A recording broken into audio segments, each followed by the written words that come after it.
Warning, this episode contains strong language. Hello, everybody. Welcome back to the Films Up podcast. I hope you guys enjoyed the first episode. We really appreciate the fact that you guys enjoyed the first episode. Bryan, Sudfield here, your host, and of course, my lovely co-host Amanda Dunn is back. She wasn't going anywhere because she probably has nothing else to do. Sorry, Amanda. Wow, okay. Hi, guys. I'm so happy to be back.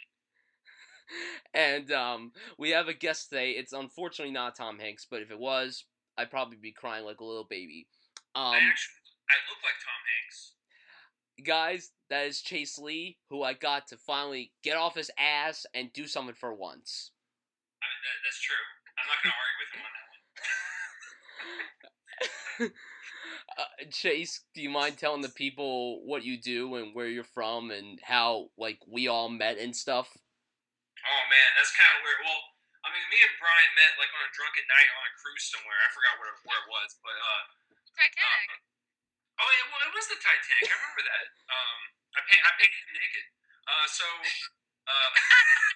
Listen, guys, we do this thing over Skype, and Bryan's face is hilarious right now. I am from Dallas, Texas. I do the whole film review thing like Bryan, write for a website, do my own podcast. I'm on WeLiveFilm.com as well. I'm just all over the fucking place, and guess what?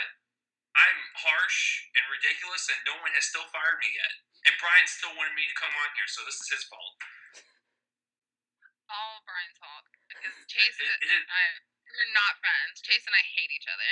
No, me and Amanda, like, absolutely hate each other's fucking guts. Like, she called me Chad one time, and I was like, really? Like, what the fuck is this? Who the fuck is Chad? And then from that point on, it's been, like, nothing but hate, right? Such an asshole. I know. She called me Chad one time, and that was it for me. I was done. Bryan is cracking up. Bryan's not gonna be able to hold it together at all. Like, he's done. He might as well just go in the back room and, like, have it drop off like he did last time, and then you and I just talk. Okay, Bryan. Okay. Bryan, you're the host. You got wrangle. Okay. Wild animal. So, our episode today will be on Tom Hanks. Tom Hanks, 2-time Oscar winner, 5-time nominee, first on TV, and now he's in a bunch of movies and stuff. I mean, he talked to a volleyball, he ate a lot of chocolate, he turned into a man when he was a little kid, and he played Walt Disney.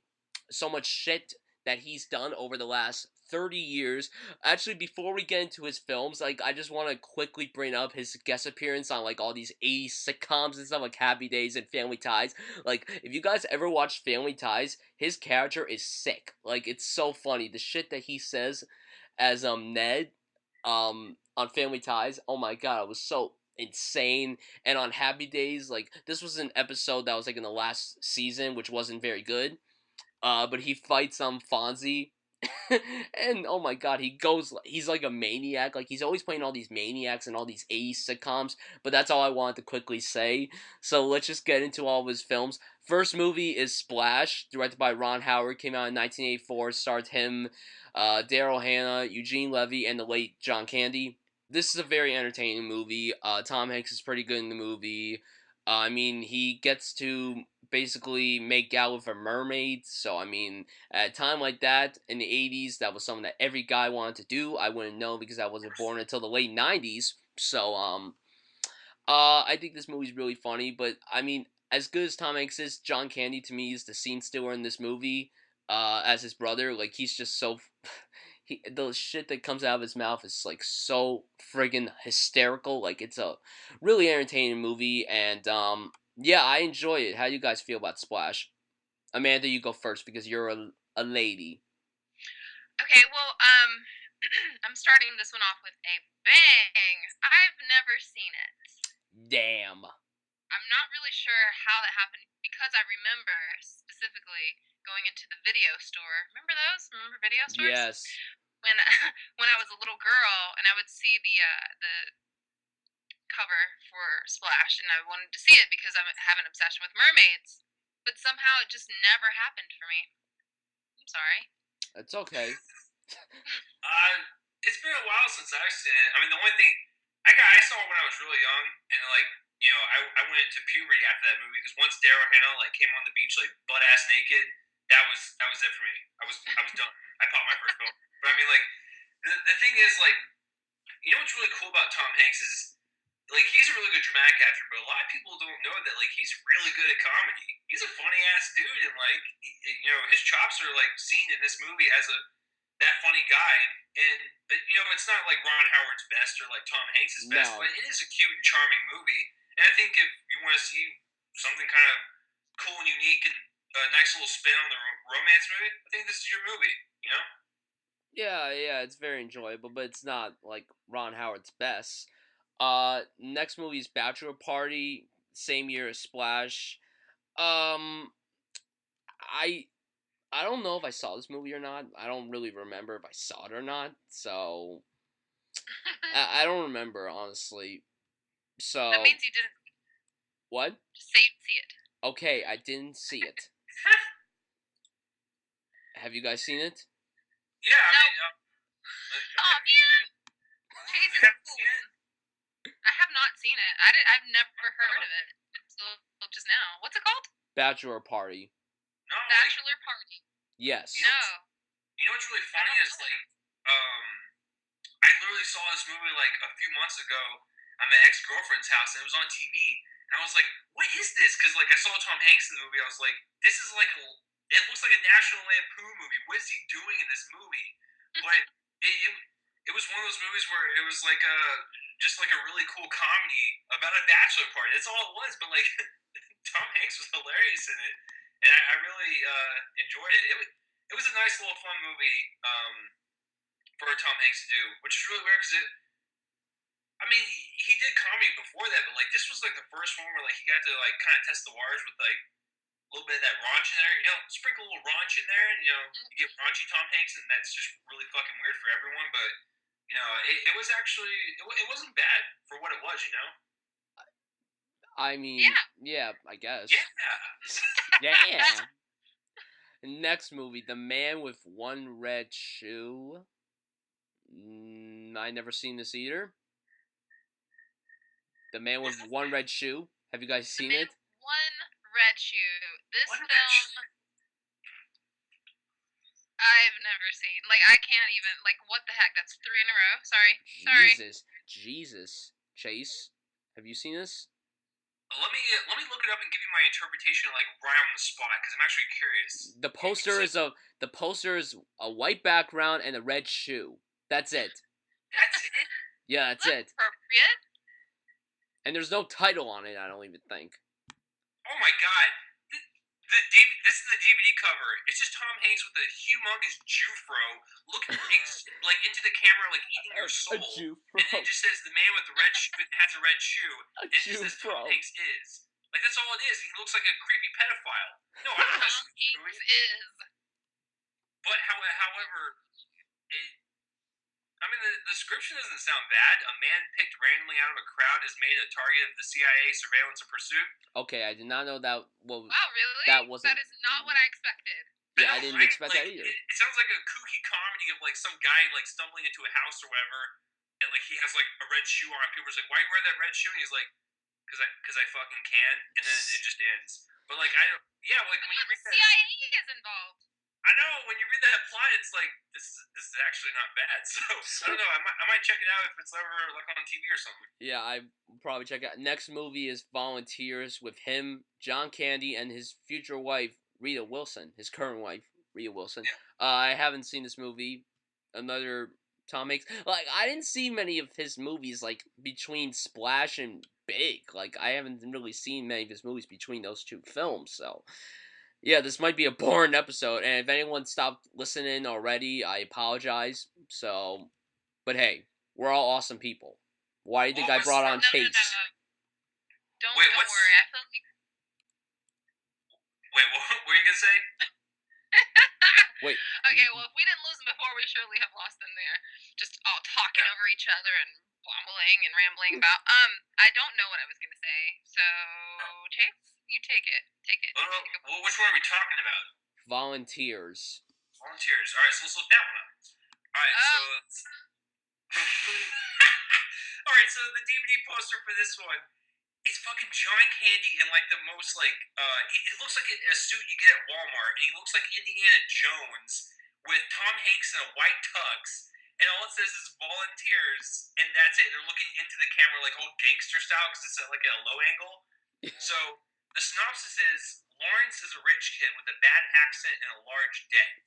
After his father refuses to help him out, Lawrence escapes his angry debt people by jumping on a Peace Corps flight to Southeast Asia. What? Oh my god! Like he did like some weird fucking movies. Like what is this? Wow. I don't know. I honestly did not think that I had not seen this many Tom Hanks films. I knew that there would be more because I think there was only two DiCaprio films that I said I hadn't seen, but I knew there would be more for Tom Hanks. But like, I haven't even heard of the last three that we talked about. I didn't realize that I was so unfamiliar with his early work. Yeah, like I don't really know about much of these films either. Like when I was looking up the filmography today, like it's like I didn't really know much about these movies. So like, yeah. What's the next movie is The Money Pit with him and Shelley Long. Actually, yesterday in my class, my teacher was talking about Tom Hanks because we were watching a Tom Hanks movie, ironically, and we'll talk about that movie in a little bit. I remember her saying that she really enjoyed this movie because she grew up in the 80s, so that's why she knows so many of these movies. Like, I mean, Tom Hanks was big in the 80s, I guess, and Shelley Long was big. This was a year before Cheers came on, so, like, that's why I guess she was just not as well known then, but I haven't seen this movie. Have you guys seen it? The Money Pit? Tell me the synopsis for this one. I feel like I may I have. feel like Chase should tell you the synopsis. Yeah, Chase is really good at this synopsis. Well, I mean, while we're doing this, like, I'm basically looking at every single one of them through IMDb, and I'm just kind of gauging it to see if like it looks interesting. This one is a young couple struggles to repair a hopelessly, basically a shitty house. So they're trying to. So you have seen this, okay? I have totally seen this, and it's actually, well, from what I remember, it's been years, but I used to watch this when it came on like HBO or something when I was a kid, and I thought it was so much fun. I thought it was hilarious. I like Shelley Long because I used to be kind of obsessed with Troop Beverly Hills. And wait, is this the wrong person? This is the same person, right? Yeah, no, that's right. That's her, right? Okay. Yeah. Yeah, this movie was really fun for me as a kid. I don't know if I would feel the same way about it now. You know how sometimes you watch movies that you like when you're a kid and you're like, this is really bad. But I really liked this as a 9-year-old. It's funny. I mean, for this one, you know, Shelley Long is like sitting on Tom Hanks's lap, like she's at like some mall during Christmas, and then like Tom Hanks has his red tie and it's like swaying in the wind, and he's got like a for sale sign like rubbing up against his dick in the picture. So it's like I don't know what to expect from this. So it's I'll go with weird that. slapstick in a way. A lot of over the top things happen. Everything just keeps going wrong. It's one of those movies where it's like it can't get any worse than this, and then like I don't know, something explodes or caves in, or like somebody breaks their neck. I don't know. It's a bunch of stuff like that, but it's really entertaining. Yeah. Next movie, Nothing in Common with him and Jackie Gleason, who you guys may know as Ralph Crampton from the classic show The Honeymooners. This film was directed by Gary Marshall, who made like Happy Days, Laverne and Shirley, Mork and Mindy, and he directed films like Pretty Woman, and he directed the shitty Valentine's Day and New Year's Eve. Yuck. I haven't seen this movie either. I heard of it, but I've never seen it. I think I saw it like a few months ago, like it was on TV, but I didn't watch it because I didn't know what it was, so I didn't bother watching it. Have you guys seen this movie? Nothing in Common? Nothing in common. Synopsis, please. A successful ad man, which is played by Tom Hanks, must juggle his ever demanding career while his parents' marriage breaks up. And for this poster or the DVD cover, Tom Hanks is once again like creepily like smiling and smirking into the camera, with Jackie Gleason in the background like having his mouth wide open with a huge cigar in, and he looks like he doesn't even like it. It looks like he just really doesn't like smoking, and he's really forcing that. So that's what that looks like. I mean, the title to me sounds familiar, but that synopsis did not. So I don't know if I've seen this one. Well, like with Gary Marshall, didn't he? Oh shit, what did he do? He did. He I'm did all thinking. those I think it classic was a different '70s guy. shows. Yeah, I mean he's done all the musicals and shit, right? Musicals. Musicals? Wait, he Right? did a musical. Gary, hold on. I'm looking him up. Gary Marshall. I mean, he's the brother of Penny Marshall. So, he did Pretty Woman, Runaway Bride, Frankie and Johnny, Dear God. He created The Odd Couple show. He created Happy Days. He created Mork and Mindy. He created Laverne and Shirley. Um, he directed The Princess Bride. No, we didn't. Yes, he did. You're talking about the Princess Diaries. Oh, Princess Diaries. Excuse me. Holy shit, that was a huge mix-up. Oh my god. The Princess Bride is made by Rob Reiner. What the fuck? Yeah. What the fuck?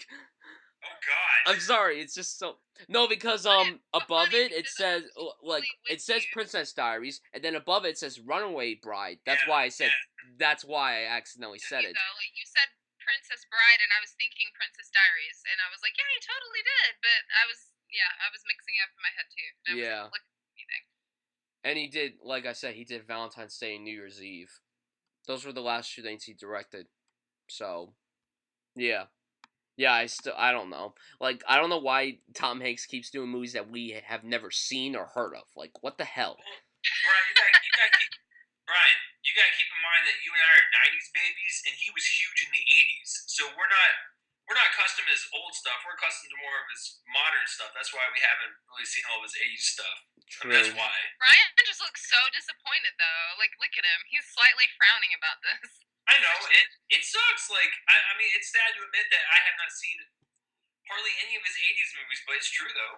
I mean, I was born in the '90s. I grew up with Saving Private Ryan and all that stuff. So like, I'm not used to his old stuff. Yeah, same here. Well, I mean, there's a film. I think we're getting close to one of his most famous older films. Yes. True. Yeah. That's like three films away. You know exactly which one I mean. Oh, of course I do. Next film is called Every Time We Say Goodbye. Chase, is your job synopsis? This one. Let's see. Hold on, we're almost there. All right. An American flyer who joined the Air Force before his country was in war. Whoever the fuck wrote this is a 5-year-old. Was in war recovering from a leg injury in Jerusalem. Through an English friend, he meets a quiet Jewish girl whose close-knit family originally came from Spain. The two are attracted to each other, fucking obviously. But she is convinced that their diverse backgrounds means it can never work. Oh dear God! Not only is he a Gentile, his father is a Protestant minister, so they keep running into each other in the small community. They find themselves just as frequently partying again. Boy, it sounds like a Nicholas Sparks movie before Nicholas Sparks. So in this one, I don't know what it is like with Tom Hanks's pictures on the DVD covers, but he looks like he's gonna sell ice cream to children. Like he's got that smirk going on, and like he wants the ice cream job. I don't understand. Like I'm telling you, it's like this. Like there's so many creepy Tom Hanks face posters apparently. I know, like he's just doing like a slight smirk, like staring to the camera, like. In jail or something. It's weird. It's next movie, Dragnet with him and Dan Aykroyd. I actually heard of this movie, but I've never seen it. How many movies is that? That's like 7 movies in a row or 6. I have no idea. I lost count. What is this one called? Dragnet. Never heard of it. It looks like basically like a buddy cop movie with him and Dan Aykroyd. Oh my god, the DVD cover for this looks terrible. It looks like a 1992 like terrible computer design. Like it looks awful. Yeah, I'm looking at the poster. It reminds me of that shitty do you guys remember the Inspector Gadget movie with Matthew Broderick? Yeah, that's exactly what it looks like. Yeah, like that's what it looks like. It looks exactly like that, except there's a badge on it, and then under it says "Just the Facts." Like that's what it says. Like like yuck. I guess that we're not too interested in this one. No. Oh, here we go. Next movie, Big. Yay. Never heard of it. Just kidding. Big what, Brian? Big what? What's big in the movie, Brian? Nothing. I'm just What kidding. is it? Explain to the people what's big. I'm not gonna. Okay, I'm not gonna. I can't explain. You're the one that explains things. Like, Okay, so once again, he is smiling creepily in the poster, but the synopsis is when a boy wishes to be big at a magic wish machine, he wakes up next morning and finds himself in an adult body. Now, when you watch this movie, you can think to yourself, this is a nice, like, fantastic little fantasy movie, but in all reality, he's having sex with someone with this body, and he's he's a kid. he's like 12. Like, What are you doing? There's child molestation in this movie. That's like, do people not realize that? Like, people are just like, oh, it's okay. It's just Tommy Hanks, it's all good. And then when you watch this movie, it's like, no, this is actually really creepy. You stop that. So, and what's really funny is that this one was actually directed by Penny Marshall. Gary Marshall's kid. So she did the. I don't think she's her kid. I think that's her sister. His sister, excuse me. Well, I totally fucked up that timeline. I guess doing some weird stuff. I want to talk about Big. I love Big. I love this movie. I grew up watching this movie. Honestly, his friend Billy's gotta be like the coolest, like the smartest kid like ever. Like he knows how to get around New York City. Like he's like 11. Like honestly, when I was 11, I had no idea what the hell I was doing. So I mean, yeah, I love Big. I mean, I think that Tom Hanks really pulled off this role very well. I mean, not only is he really good, I mean, like, Frank Lopez from Scarface is in this movie, and they're dancing on a piano. Who would have ever thought that you would see Tom Hanks dancing with Frank Lopez from Scarface on a piano? Yeah, but at the same time, did you ever think we were gonna see him talk to a fucking volleyball? No. So. Yeah, Big's great, and I mean, who else is in it? There's other. Oh my god, I can't believe I forgot who else is in it. Oh, Elizabeth Perkins. She's okay. She's okay. Well, I and will John say Hurd. that I share your love for Big. I mean, who doesn't love Big? I mean, really, who doesn't? Chase, do you love Big? I do like Big. It's like a nice little whimsical movie. Like there's nothing wrong with it. It's nice to watch. Yeah, and I will also add that I was obsessed with the scene in FAO Shorts when he's dancing on the little floor piano thing. And when I finally went there as an adult, it was there, and I played on it for a little while, and then I became embarrassed because I wasn't very good at it. But I was thinking of that movie fondly in my mind. I have never been to that store, and I live like about 45 minutes from New York City, so I've never been to that store. I tried to find it, but I couldn't go. I was unable to go. It was very okay. You know what? Add it to your bucket list. Oh, it's going on my bucket. If it's still even open, I don't even know if it's still open because someone told me that it, like, closed like 6 months ago or something. I don't know. That's the depressing. thing. Let's not even I can't. That's depressing. That can't be. Or moved. I don't know. I moved somewhere. I don't know. Like I don't know what people tell me. Like some people are saying whatever. Big's awesome, guys. If you have not seen Big, please check it out. Next movie is Punchline with him, Sally Field, and John Goodman. Now it's weird because I don't really remember this movie that much, but I think Sally Field and Tom Hanks are a couple, and that's weird because Sally Field plays Tom Hanks' mother in Forrest Gump. So I mean, like it's weird. This movie is ridiculous. Like Tom Hanks is good in the movie, but the movie is not that great. It's not awful, but it's not that great personally. Have you guys seen Punchline? I have not that I recall. It looks like the low grade version of the King of Comedy. Oh yeah, it does. the one with Robert De Niro. Yeah, yeah. It looks like because it deals with like, the stand-up comedians and stuff, and that's basically all it is. Is like he plays a guy who basically dropped out of school and like he doesn't have any money and he just becomes a stand-up comedian and stuff. I haven't seen it, but I always like watching movies about that stuff, so I'll probably give this one a shot. And in this poster, he's not creepy, except he's not smirking. He just has his mouth gaping open for a huge, willy to go right in there. So like, I just don't understand like what it is with his faces. So But I don't know. He makes weird faces. He's a great actor, but he makes weird faces. So I guess that's what sells on the DVDs, man. I guess when people see that, they're just like, "Hey, Tom Hanks is making another face again. We should probably watch that movie." oh god, the next movie is The Burbs. Oh my god, Chase, if you look at the poster for this movie, oh my god, so bad. He's in pajamas, he has a hose in one hand, and he has a spatula in another hand. There's like purple clouds behind him. He has no shoes on. Oh my god. It's so ridiculous. Hold your horse. Oh God, yeah. No, I remember like this was one of the first like older Tom Hanks movies I ever like saw. I saw it a long time ago.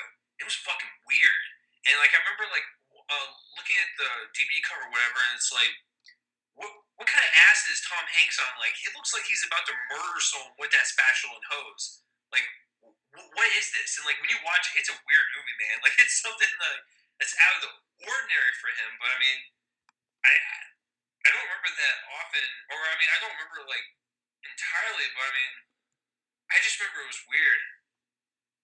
Yeah, I think I only saw bits and pieces of it a long time ago, so I don't really know if I saw the entire thing. I'm not entirely sure. Have you seen it, Yeah, Amanda? I know that I've seen it, kind of. I know I've been exposed to this film.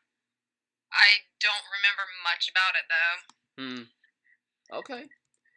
Next film is Turner and Hooch, and if Oh you God, here we go. The fucking I'm gonna cry. no, it's the slew of dog movies that came out like during that time. I don't want to talk Cry about it. so much. I love dog movies. I don't want to talk about this. I can't watch any of those kinds of movies. I don't know why I just said I love them. Oh God. Can we not talk about this movie? No, I'm kidding. You guys can talk about it. I don't have anything. I haven't seen this since I was a little kid, so I don't really remember it that much. I haven't seen it for years either. I saw it a few times as a kid, and I cried every single time. I remember this movie made my brother, my older brother, cry, and because he was crying, I was crying, and I mean, it's one of those like it's pretty sappy, and the dog is like one of those. I don't remember. I don't think it's very cute. No, it's like one of those like. It's kind of a crazy dog. Yeah. But I fell in love with him, and I don't remember why I was crying. Like, I don't want to say because it's a total spoiler. I just remembered.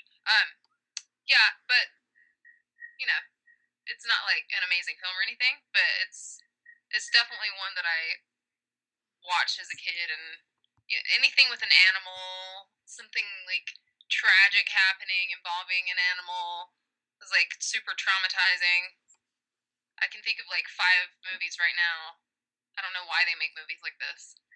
It's because it's emotional hijacking. They want to dive deep into your soul, and they just want to like kill it. They want to stab it like a million times, and just like, I want you to feel this. I want you to feel that this dog is dying in front of you. Okay, do you get that? The dog's dying. I remember when I saw Marley and Me, and I was like the only person above like the age of 20 in there. Oh dear God, I fucking cried, man. And I walked out there with like red eyes, and people like thought I smoked weed for like 2 hours. So I was like, what? I was like, no, fucking dog just died. Like, and then it's like, oh, you watched one of those. Exactly. Brian is one of those. Brian, are you thinking about a dog movie right now? Is that why you're? I have a dog. She's upstairs right now, so I don't like talking about dog movies. Those movies make me cry. I can't talk about them. Oh God. Okay. Oh hey Brian. Just to get you tearing up some more, my dog Skip. You remember that shit? Oh. Yeah. Oh my gosh. Oh, what about the Futurama episode? You know the one. No. Okay, so Brian's like in a hysterical state right now, and he can't really do anything. Brian, we haven't even gotten to Castaway yet with Wilson, and you're talking about a dog right now. Alright, let's move on, please. Oh no. This movie. Take me to the volcano! Oh God. Joe versus the volcano. Oh, this fucking movie. Oh my God. I This remember I saw it once, like on TV, and like that was it. In this one, he's fucking smirking like he has in all of them. this And is this poster's weird. Like it's him and Meg Ryan standing on like a suitcase or whatever, like on the ocean, and there's a volcano in the background with like a really shitty like moon that's covering them, and it's like, what are you doing? it's Like, like if it you looks didn't like know anything about the movie, like that's your poster to gauge it on. it looks like the more happy, quote, happy, unquote, poster of Pompeii. Like, because, you know, that Pompeii poster had the volcano behind it, and it was all fire and shit, and they were all kissing and shit. Yuck. Oh my god. Like, Okay, I don't really want to talk about this movie. This movie's, like, so ridiculous. The next film is The Bonfire of the Vanities, with him, Bruce Willis, and Melanie Griffith, directed by Brian De Palma, who directed Scarface, The Untouchables, and the first Mission Impossible movie, and he's directed some other movies, but I can't think of any on top of my head. I have not seen this movie. I do like Brian De Palma, though, because I love Scarface, I love Mission Impossible 1, and I really, really dig The Untouchables. You Got Nothing. It says that the film was a critical and commercial flop, so that must mean it's not good. I don't know. Have you guys seen this movie? No. Here's the synopsis. After his mistress runs over a young teen, a Wall Street hotshot sees his life unravel in the spotlight and attracting the interest of a down and out reporter. It sounds fucking awful. It sounds like the clash of like several different stories together and none of it meshed well at all. And there's like, oh, I guess we're just gonna have to go for it. Because what I heard was like Bruce Willis was god awful in this, and like I heard it from like his perspective. I didn't even know Tom Hanks was in this. I thought it was just Bruce Willis because I remember hearing this name like a long time ago, saying like Bruce Willis was awful in it, but now that Tom Hanks is in it as well, it kind of makes me weep a little bit. Yeah. Yeah, I don't know. I don't know stuff. Next film. Wait, is he even in this? I don't even know if he's in this. Oh no, he's not even in this. I don't know why they credited him for this radio flyer. He's not even listed on the main cast. So. Oh, I love that movie, the Radio Flyer. Woo! Oh, it's got young Elijah Wood. It All right. totally has him in it. He's so little and cute. Oh god, do you remember that movie with young Elijah Wood and Macaulay Culkin, where Macaulay Culkin was like a killer? Oh, I love The Good Son. That shit's dope. Oh man, I love that movie.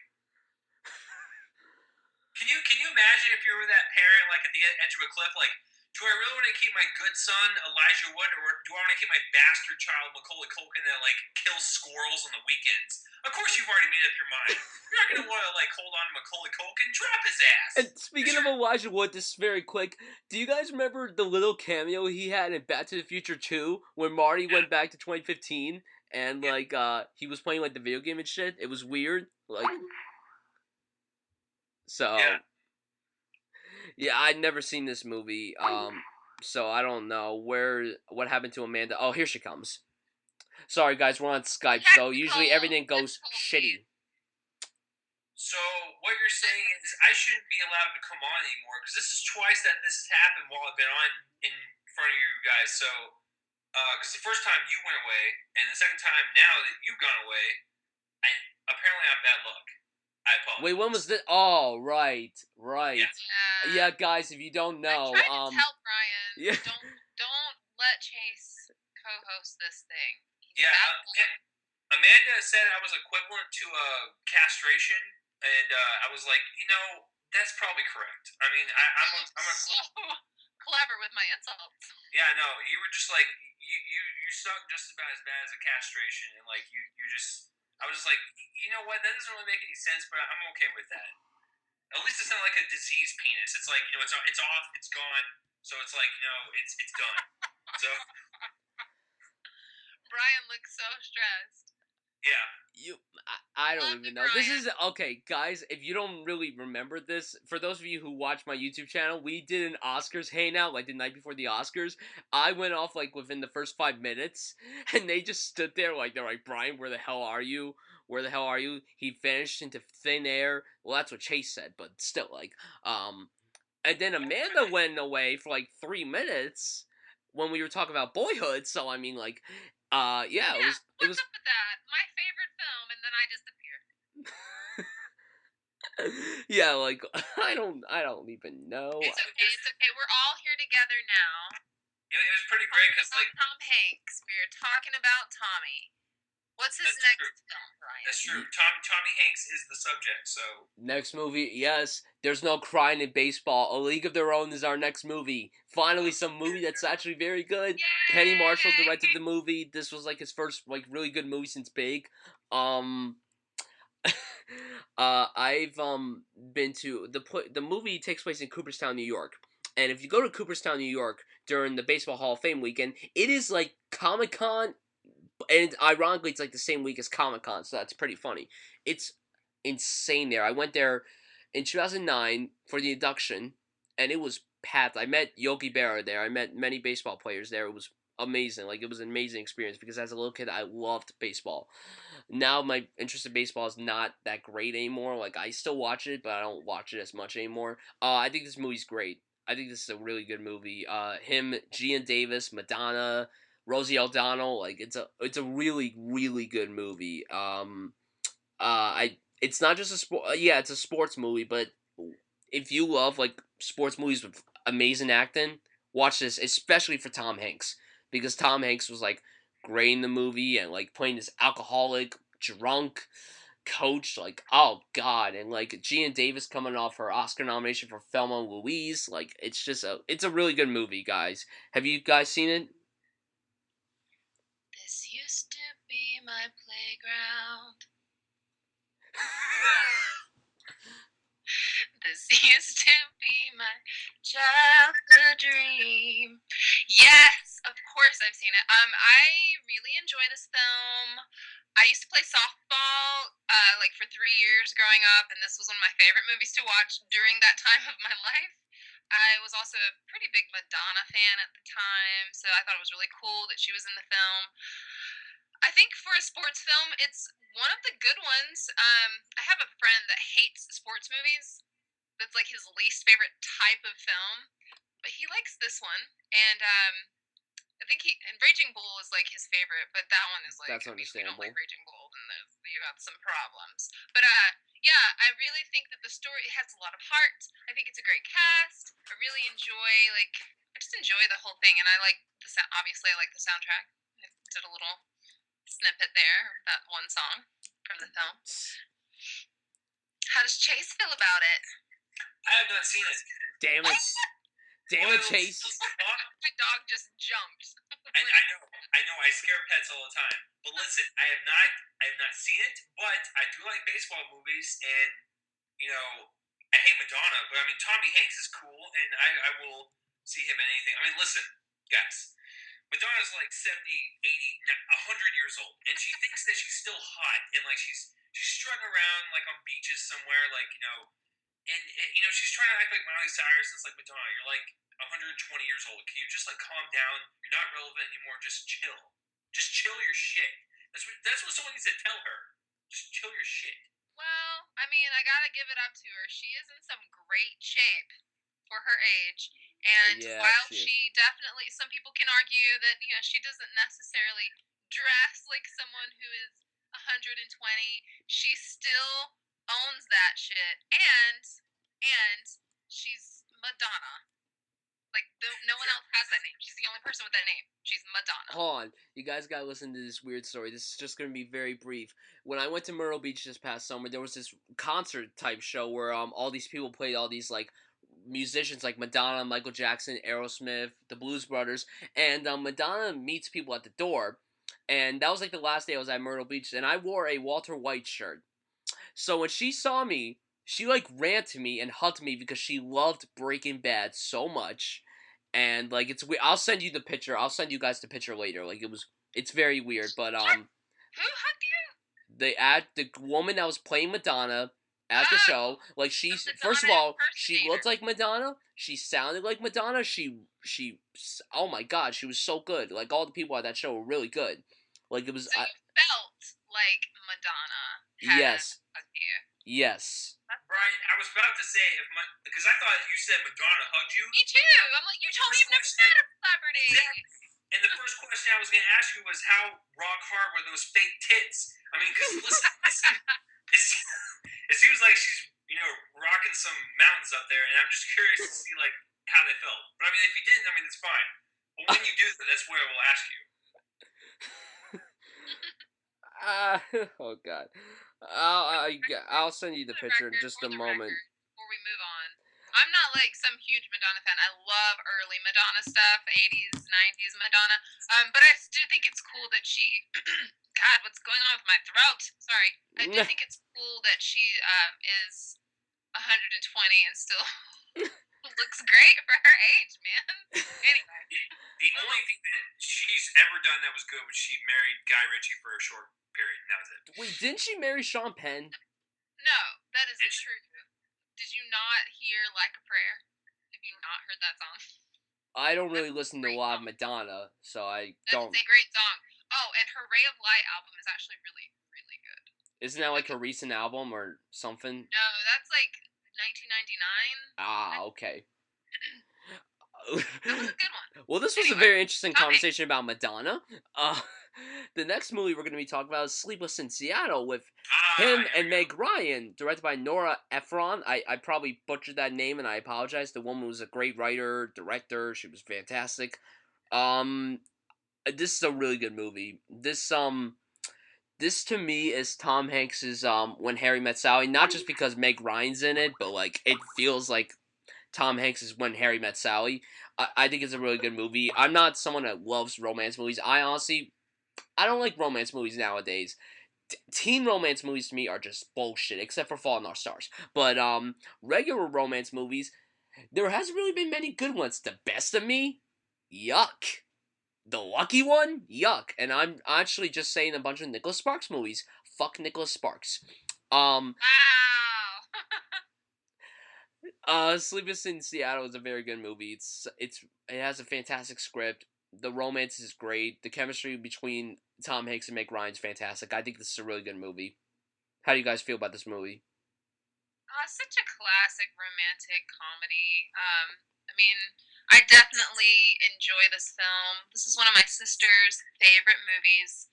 It's one of those that I actually didn't watch it until. I mean, I'd heard of it so much growing up, but I didn't really watch it until I was, I don't know, late teens. I think that it's well executed. I think the story is adorable. Tom Hanks is super cute in this for some reason, and the little boy. And I like the dynamic between him and the little kid. Meg Ryan is also. This is when she was just so adorable as well. It's an adorable movie. Come on. I mean, yeah. You know what's really cool about it is like, you can feel that connection that him and Meg Ryan have, and they don't even see each other until the very end. So that's what's great about it is like when you can have a movie that's like your two main actors have like that great chemistry, and they don't even share a scene together until like at the very end. That's pretty great. I don't even want to say what I'm doing right now, but okay. Yeah, I think it's great too how they meet at the end. Like I think that's pretty awesome as Brian, well. you might want to say what you're doing so that you do realize that people hear that and their minds are going to just Okay, Amanda's screen is frozen right now, and the face. Oh my god, it's like the funniest face.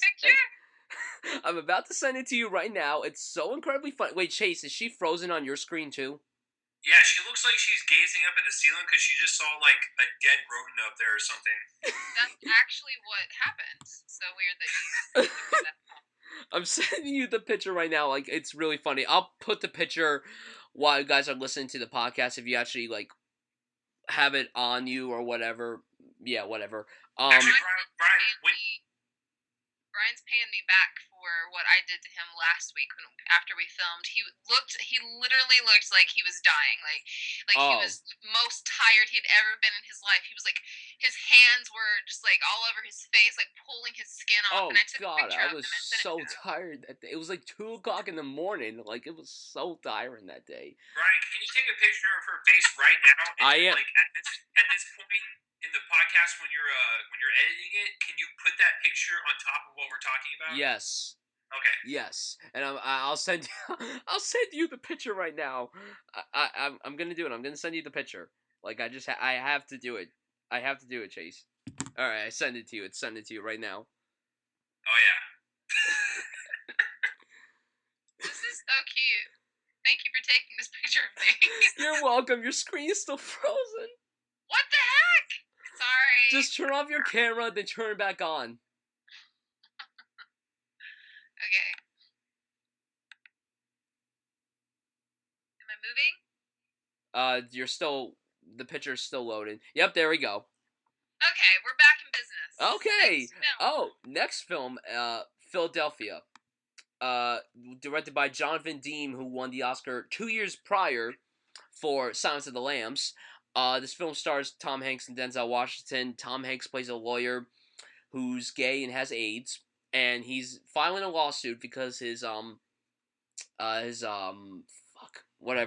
company fires him because he's a gay guy with AIDS, which is ridiculous. So he hires Denzel Washington as his lawyer, and it's a fantastic movie. This movie's fantastic. This is my favorite Tom Hanks performance. It got him his first Academy Award. I honestly, I watched this movie for the first time about a year ago, and I remember before that I was watching I think I was watching Captain Phillips before, and then I turned on Philadelphia because I taped it and I had never seen it before. And watching that movie, I cried like, oh my god, I cried. Like, I don't usually cry during many movies, but this movie made me tear up at the very end. Like, oh my god. And the scene where he's performing the opera, oh my god, it's such a fantastic scene and such a fantastic movie. I mean, I would love if him and Denzel work together again. Like, I just hope that happens in the future. How do you guys feel about Philadelphia? Because to me, this is his best performance ever. I have not seen it, but I have seen many clips from infamous scenes from the movie, and he kills it in the clips that I see. So it's like I really want to see the full movie now. And what's interesting, like I'm looking up, because the director sounded really familiar. I was like Jonathan Demme, like who is he? And then like he's the guy that did Silence of the Lambs. So I'm totally in on seeing this movie. It's really sad that the first thing I ever saw from this movie was when Family Guy parodied it, like in the first season. Did you see that episode? Well, that might have been an early episode. I haven't really seen many of the early episodes of Family Guy, so I can't really comment on that. Yeah, like Peter's like in the theater or whatever, and he's like, Tom Hanks like has a scene in the theater or whatever, and Peter's like, man, I love Tom Hanks. He's such a funny guy. And then it cuts to, him or Tom Hanks on the screen going, I have AIDS. And then Peter starts laughing. And so, like, that was like the first time I've ever been exposed to that movie was in a reference. But, like I said, the clips that I've seen look incredible. And, yeah, the whole, like, homophobic AIDS thing is a different topic, but I think you should love whoever the fuck you should want to love and not have to fucking worry about that. I hate people that are homophobes, but this movie looks pretty damn good, and I'll definitely check it out. That's interesting that you said that. My son said to me earlier tonight, he's in the car, he was like, I don't understand why people have such. Why is it such a big deal if you're gay? Why is it such a big deal? I'm like, it isn't. Well, to some people it is. It shouldn't be.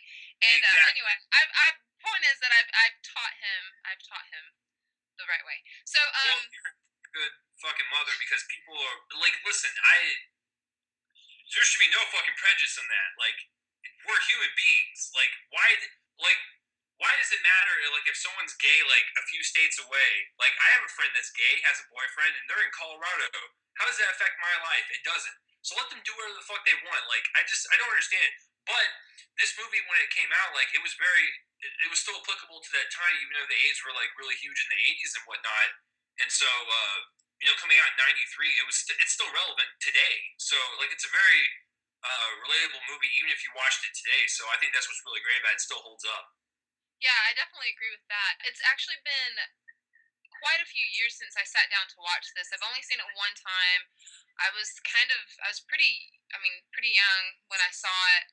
But even then, the topic and the message there was really it really affected me, and I thought that Tom Hanks was amazing. Obviously, Denzel Washington was as well.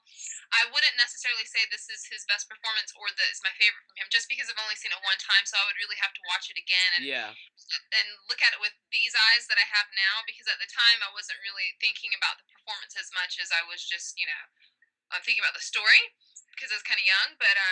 But yeah, I would love to watch Philadelphia again as an adult. yeah.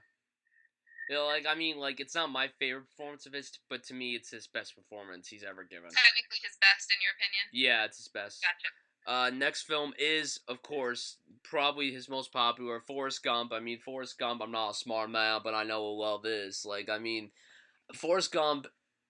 This, I've seen so many movies in my life, and I've seen this movie countless times. I saw it a few months ago when it was re-released in IMAX because I never saw it on the big screen. I really wanted to experience it on the big screen. It was worth it. It was worth the $14. So I mean, and I brought two of my friends with me who had never seen the movie before, so they really enjoyed it. And Forrest Gump's a fantastic movie. I mean, people say it's overrated. People say it shouldn't have won the Oscar. Look, here is my objective on the whole Forrest Gump winning the Oscar. I think Forrest Gump deserved the Best Picture Oscar. Yes, it was up against Shawshank Redemption. Now, if Forrest Gump was not nominated, like if Forrest Gump didn't come out that year, I would have wanted Shawshank Redemption to win. But everyone's gonna be like, "Oh, what about Pulp Fiction?" Look, don't hate me on this. Pulp Fiction's a really good movie, but it's not like the best movie of all time. It's not Tarantino's best movie ever. Like people need to chill the fuck out. Okay? Pulp Fiction is a very good movie with amazing performances, an excellent script, but it's so damn long. I can never sit through that movie in one viewing. I'm sorry. Pulp Fiction? What? Pulp Fiction? Yes. I'm sorry. I just can't. I mean, Interesting. I pause it, but like I can never sit through it in one. Sorry. My dog is spazzing out. I'm sorry. I thought that was my dog. Jesus. Shh, shh, shh. Come here. Come here. No, no. Sorry, guys. This It, is not planned. I didn't mean to interrupt your speech there, Brian. it's okay. Back to Forrest Gump. Tom Hanks is amazing in this movie. He won his second Oscar, back-to-back Oscars. This was the first time any actor has done it since Spencer Tracy in the 30s. Um, yeah, he's fantastic in the movie. I mean, look, it's been 21 years since the movie came out. People shouldn't say it's overrated if they haven't seen it. Because there's a kid I know who says this movie's overrated, yeah, he's never seen it. You cannot say a movie is overrated or underrated if you never saw the movie. Just because you hear many people talk about it, oh my god. Sorry. It's okay. Give the movie credit because for what it did with the visuals, it did something very different. It incorporated like Forrest Gump into real life events, and it made it look so realistic. Like that's the thing that was so great about the movie. It won the Best Picture Oscar, won the director. Tom Hanks won the the Best Actor Oscar. Like, I mean, it's a great movie. I love it. It's one of my favorite movies of all time. I like that you feel strongly about this. I appreciate it. Um, no, I really do, because I took that much time on like five Leo movies. I realized this after I listened to it. All right, so I am a fan of Forrest Gump. I did not realize that the competition was so stiff that year at the Academy Awards until just now, Brian, when you name drop some of the films that it was against. obviously that's like Shawshank Redemption and Pulp Fiction, both of those. Yeah, both of those. I mean, I love Okay. Shawshank Redemption, but I think Pulp Yeah. Fiction is I overrated mean, I can see personally. where some people. I mean, listen, if Shawshank had won, somebody would be saying that Forrest Gump should have won, and obviously, plenty of people will think that Pulp Fiction should have won. If I had to choose between those, honestly, I probably would not give it to Forrest Gump. But I mean, I'm not mad about it. I don't. I mean, yeah, but I do see why it's like some because I have a friend that completely refuses to watch Forrest Gump, and I'm like, why do you do that? It's so good, just watch it. Um, and now I'm kind of realizing why, because he's a huge Pulp Fiction fan, and I guess he's a little sore about that. But I mean, come on. So I watched this film. I think I was maybe in eighth grade when this came out, something like that. I loved it when I saw it. I remember I kept hearing the name Forrest Gump, and I'm like, what is this? Like, what everyone's talking about? And I just thought it was a weird name, and I didn't really get it. And I knew Tom Hanks was in it. I saw a picture or something, and I was like, I'm not have no interest in seeing this. And I went to a slumber party, and my friend was like, we're watching Forrest Gump tonight. I was like, I guess it's happening. And then I'm like sitting there bawling my eyes out by the end of the film. It's still one of those that I really enjoy when I see it. I don't know. I mean, I know that it's gotten that overrated title, kind of like Titanic has that now, but I don't hate this film, and I think that he's fantastic in it. I think Robin Wright is really good in her Yeah. role as Jenny, and I love Sally Fields. I've always loved her. She reminds me of my mom, and Hmm. she especially reminds me of my mom in this movie. So there's a soft spot for that. I still think Pulp Fiction is a better film, and I love that movie. I can totally doggy. I can, I can totally sit through Pulp Fiction in one sitting. Like, yeah, Brian, what's up with that? I just recently watched Pulp Fiction I don't like last know. week. I don't know. I don't know. I just yeah. I don't know. I don't know. But anyway, I think Forrest Gump is a great character, and I think it's a great film. And that's how I feel about it. What about Chase? Uh, well, as much as I love Robin Wright, she is a complete bitch in this movie. Yes. She's a bitch, but she's really good in the part. No, like as you guys were talking, I'm just looking up and just kind of refreshing my memory. But the writer Eric Roth, he's really like notorious for doing these types of movies, like because he did The Curious Case of Benjamin Button. He did Munich, which is great.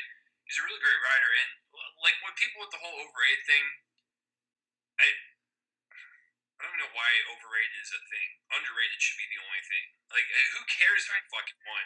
Like, maybe the voters didn't like Shawshank Redemption or Pulp Fiction. Who cares, man? Like, it's all fucking opinion. But as far as the movie goes, I mean, it's a nice little good movie, and it was one of the first movies to like introduce really good special effects with integrating Tom Hanks within the old footage and stuff. That kind of blew my mind as a kid, as I was watching a bunch of movies and whatnot. And can you imagine? You know, instead if it was a box of chocolates, what if it was I mean, think about it. If you change it to one other thing, it completely changes the tone throughout the entire movie. So it's like, you know, life's like a box of dicks, and it's like the movie it's a completely different Okay. realm now. Yeah, It's like you're different. yeah, I know exactly. You're looking at a completely different movie. So like, you know, if he would have opened up and saw anything else like a bloody face or whatever, I mean, we would have had a different movie, guys. Just keep that in mind. I agree with that. And can I just Yeah. say, yeah, the technical aspects, I think it definitely accomplished something with that. And I mean, come on. Some people might feel like it's an overrated story and they might get annoyed with the character or whatever, but I mean, technically, the film is so well done. So let's give them And I credit. gotta bring this up actually. I read the book like not that long ago, and I hated the book. Like I really hated the book. It was like one of the most disappointing books I've ever read in my life because they honestly in the book they make Forrest Gump a complete asshole. They make him an asshole, and I hate that. Like they really, Really? yeah, they make him an asshole. Like they make him like so different. There's so much stupid stuff that goes on in the book. Like honestly, I mean that's how it usually goes whenever you watch a movie first, then you read the book. But like for this, it just was so ridiculous, and I was really pissed off about the book. And I mean, quickly, I mean Gary Sinise is Lieutenant Dan. I mean, come on, how about that performance? Lieutenant Dan. Like I mean, Aw. like that's an awesome performance. Like, yeah, I could. I mean, Forrest Gump's a great movie. Like, look, here's the thing: if you guys call it overrated and you haven't seen it, just watch the movie yourself. And if you don't like it, then you don't like it. If you love it, then you love it. So, like, don't complain about it being in Pulp Fiction for Best Picture. Like, who cares? That was 21 years ago. Deal with it. Thank you. Have a good day. The next movie is Apollo 13. It came out in 1995. Reunited Tom Hanks with his splash director Ron Howard. Also, Gary Sinise was in this movie as well. The movie co-starred Kevin Bacon and Bill Paxton and Ed Harris. This is a really good movie. Um, I don't think it's amazing, but I understand the love for it. I totally get the love for Apollo 13. Like, I think it's a very intense movie. Tom Hanks is great in the movie. Kevin Bacon's great in the movie.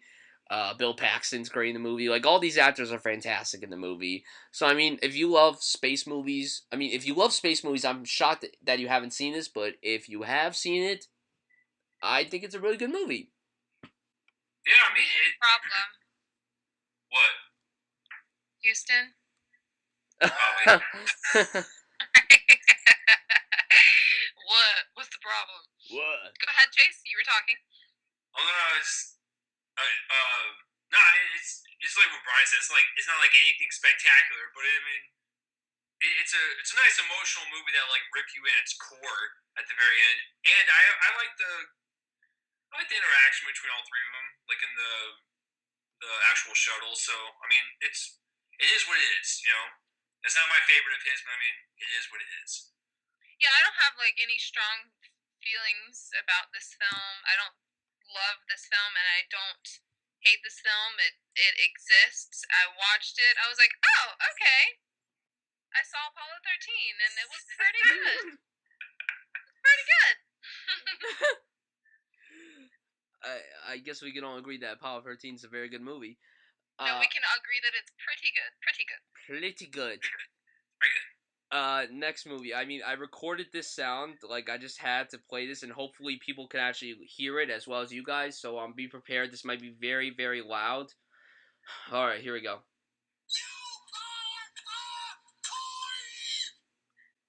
Yay! Hey, Brian, did you know that you're a toy?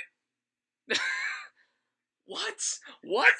I forgot to tell you this. You're a fucking toy, man. You are a toy. Stop pretending that you're a human being. Whoops. I think Brian just realized that he's a toy. Brian's really upset now. I thought he knew. I know. I was a little disappointed that he just now found out. Okay. Toy Story. I'm gonna go first on this one. Okay, be my guest. This movie. This is one of my favorite Pixar films. It competes with the top spot. I have this debate. I've had it a few times with people like top 5 Pixar movies, go, and it's like all the Toy Stories. That's technically 3. But it's hard for me to choose between them. Actually, it would be between Toy Story 1 and 2. But I don't know. There's just something about Toy Story when I first saw it as Pixar's. I know that A Bug's Life came first, but I mean. No, this came first, actually. Oh, Toy Story came first? Yes. Wow. Okay. Yeah, that's right. Okay, so Bug's Life was a downgrade from Toy Story. I'm sorry, I'm just not a big fan of that one. Neither am I. I don't like that movie, like, at all, honestly. Yeah, that was kind of...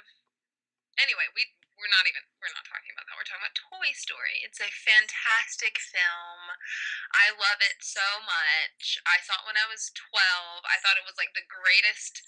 like animated thing that had ever happened. Like, why is this so good? This is so good. I watched it over and over and over. Still one of my favorite ones to just revisit once in a while. The characters are fantastic. Tom Hanks' voiceover is perfect. Oh my gosh, he's so good as Woody. Holy crap! As Tim Allen as well.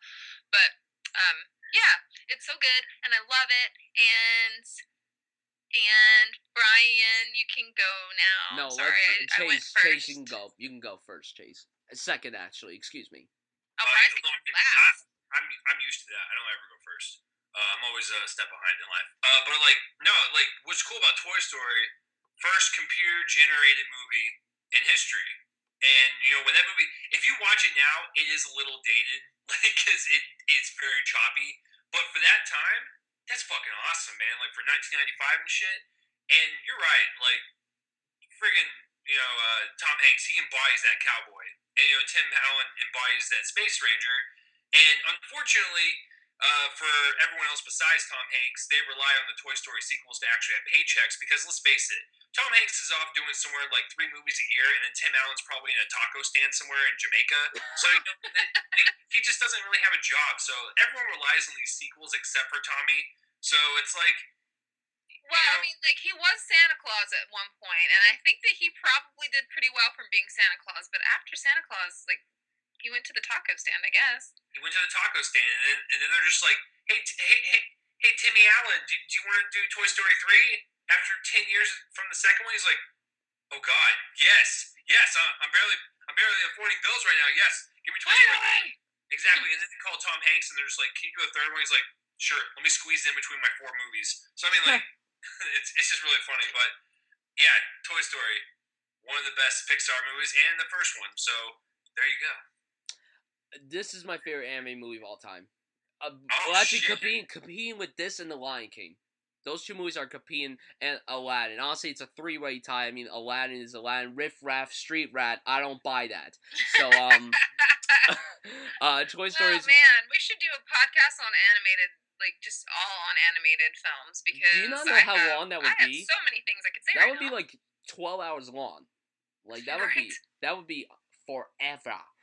But Toy Story is fantastic. I mean, like you guys said, like Tom Hanks was so good as Woody, and Tim Allen was very good as Buzz. Like, the animation. I mean, like you said, Chase, it is kind of dated, but it is impressive for that time. Like in 1995, that was impressive. Now, I was -3 years old when that movie came out. I wasn't born Well, I yet. mean, no, like, no, you're right. Like, well, I mean, you weren't born yet. You were still swimming around That's so somewhere. weird. Sorry, that was really gross. But Bryan was swimming around somewhere in 1995. No, like I was 5 years old when this came out, and I remember when I watched it when I was 5, and it looked amazing. And I'm a little kid, so I'm just like, ooh, colors and moving shit. So but when you're older and you look back on it, it's like compared to Toy Story 3, oh shit, they have improved their computers. I can tell you that much. It looks like a commercial for like a really bad like video game, and then when you watch the third one, it's like, wait, that was the first one. So yeah, it is impressive that like that was the first computer generated movie, and it's one of the best ones, like you said, ever made. So The concept, the concept, the yeah, story. It's just the story is very good. it's so lovable, and it's just a very smart. It's a very smart story because I mean We all we relate. all did this Yeah, as children. We all pretended that our toys were real, oh, and like you, everybody you, did that. you can't tell me as a child that you didn't ever leave your fucking house and then go, all right, I'm closing my door now. I hope to God my fucking dragon thing isn't gonna come to life and like burn my room down. Like you knew that. Like that's what you thought as a kid. You were just like, these things are gonna come alive and they're gonna scare the shit out of me. But every time I open the door, they stop. And every time like they're like alive, and even before this film was made, though, everyone everyone who's ever existed pretended their toys were real, and what if they were real, and what would their personalities be like, and exactly. you would come up with them, and you would make conversations up and all of that. So the idea of that, they brought that to life. I just feel like that was something that everyone could relate to, adults and children alike, because I don't know, I just feel like at some point we've all had our toys grouped up in a room and pretended that they were alive. Yeah. Yeah. Like, I mean, like, to finish off, like, I mean, Toy Story, like, it's still, I mean, there are a few anime movies out there, to me at least, that are still good. When you're a kid, you love it no matter what. When you're a teenager, you kind of either love it or just, eh. But this movie's perfect for everyone, all ages. Like, I mean, Pixar, for the most part, is very good with making movies that are for everybody in your entire family, and they're even good for 5 million-year-old people. So I mean, like, that's the thing that's so great about Pixar. Well, in their prime, they were very good with making movies that were for everybody, except for Right. Bugs Life. Yuck. Can I ask quick? Listen, Bug's Life is not bad, okay? Kevin Spacey as a fucking ant is awesome. That was the only good thing about that in your movie. room with Kevin Spacey's Spacey is voice. always the best thing in everything he's in.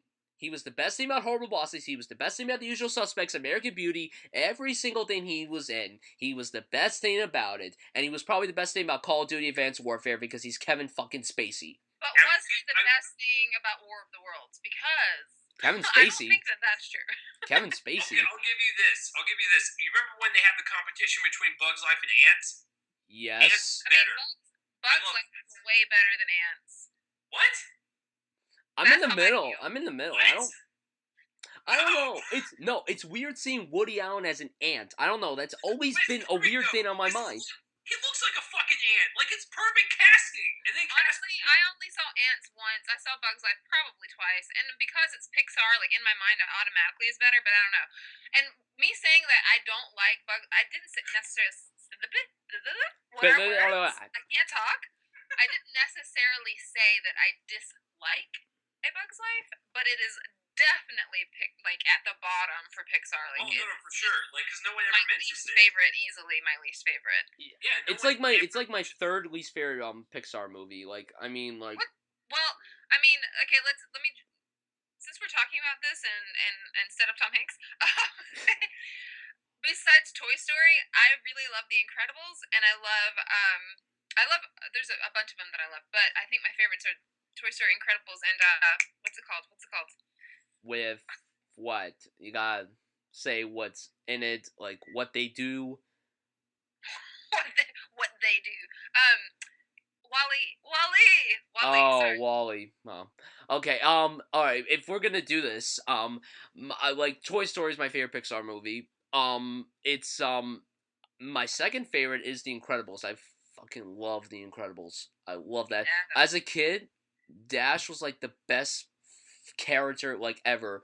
Oh my god. I remember after the movie came out, like the Halloween after that, I dyed my hair blonde and I wore that fucking insane red costume. Like, oh my god, that's a nostalgic memory. I love The Incredibles.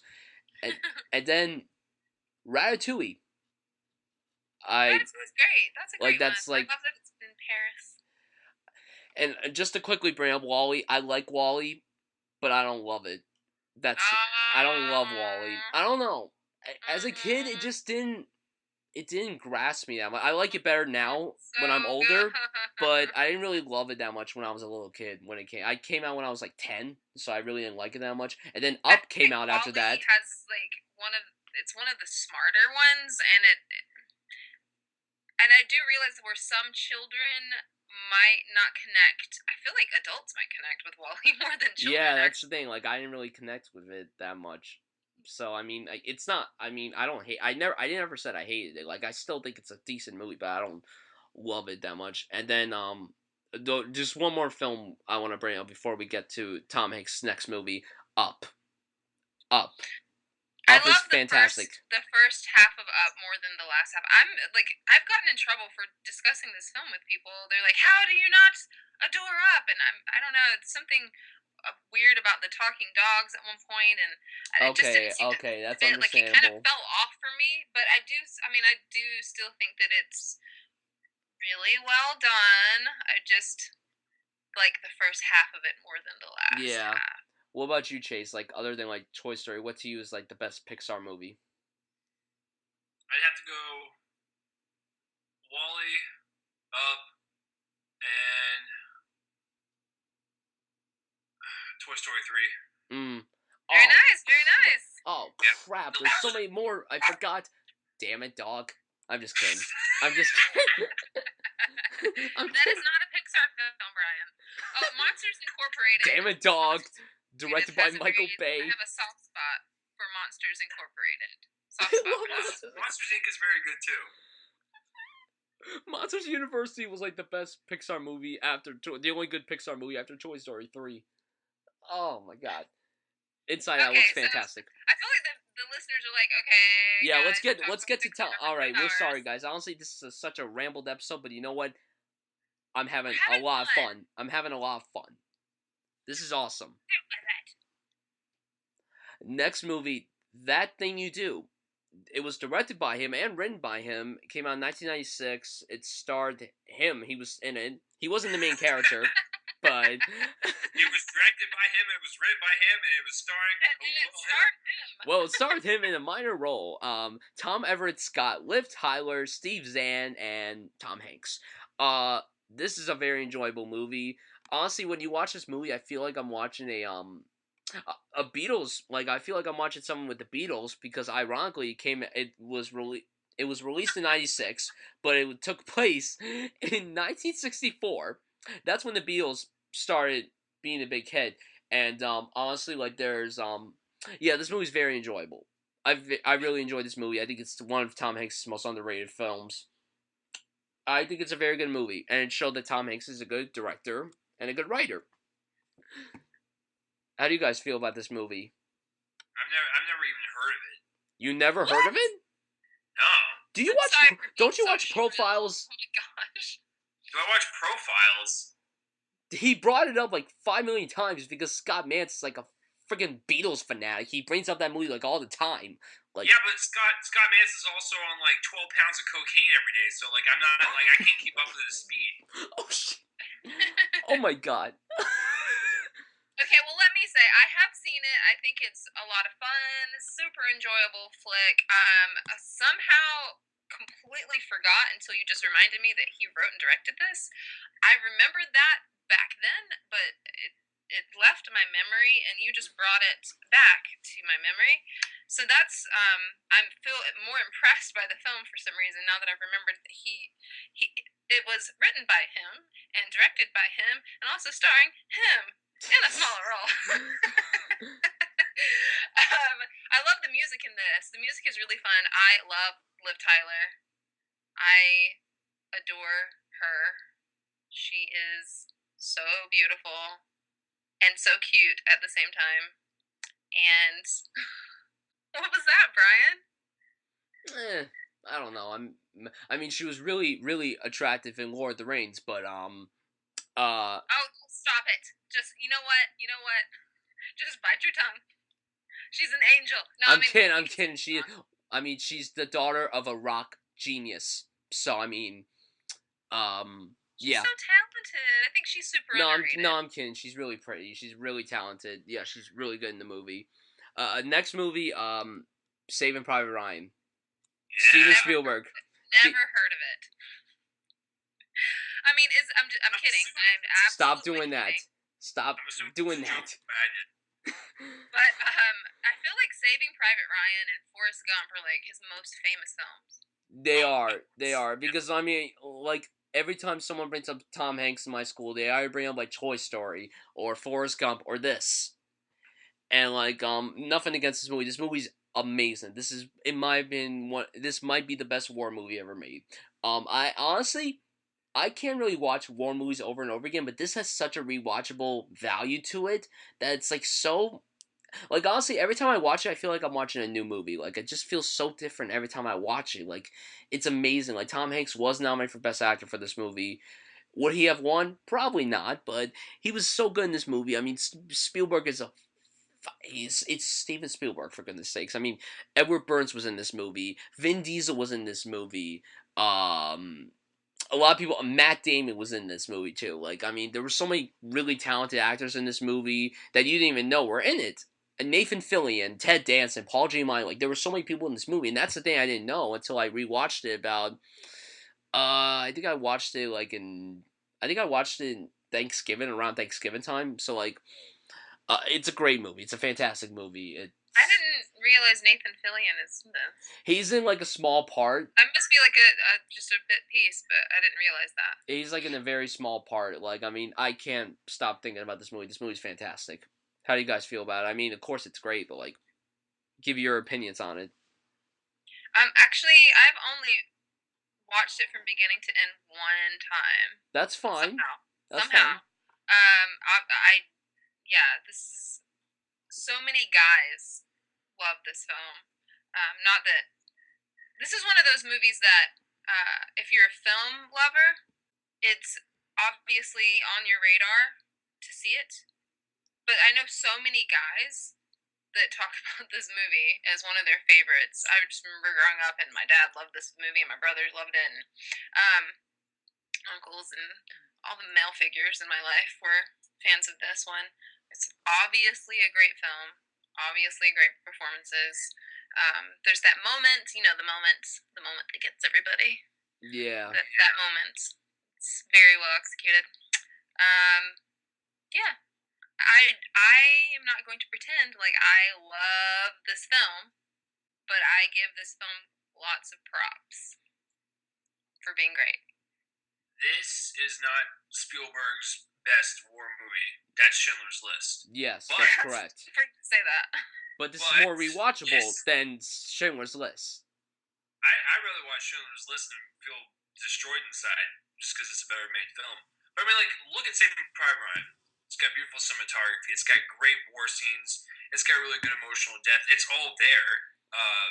And you're right. Like, this one and Forrest Gump are his two most, like, commercially successful movies, and this is what people know him for.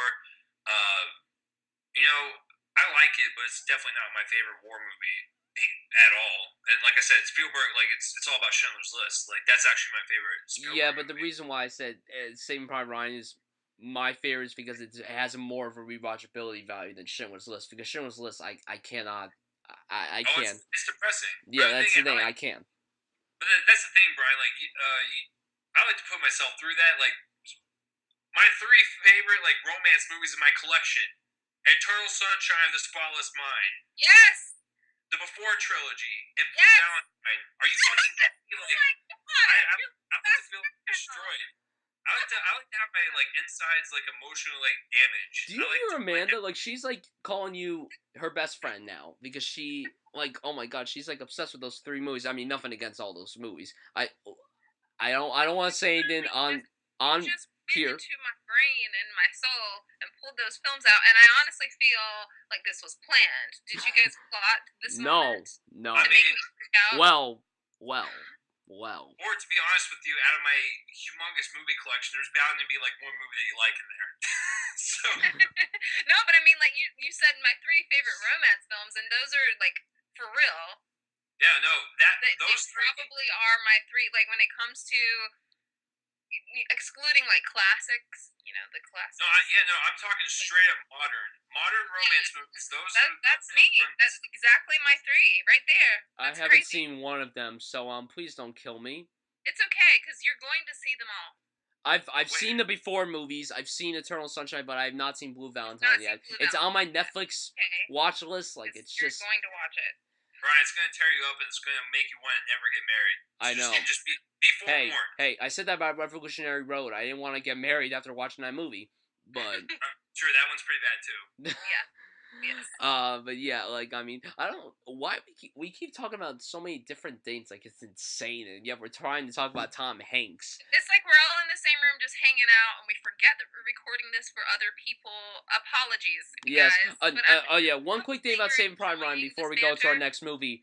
The film should have won Best Picture. The end. It should have won Best Picture. What is it? Wait, what? What is it? Saving Private Ryan should have won Best Picture. Oh yeah. It lost to Shakespeare in Love.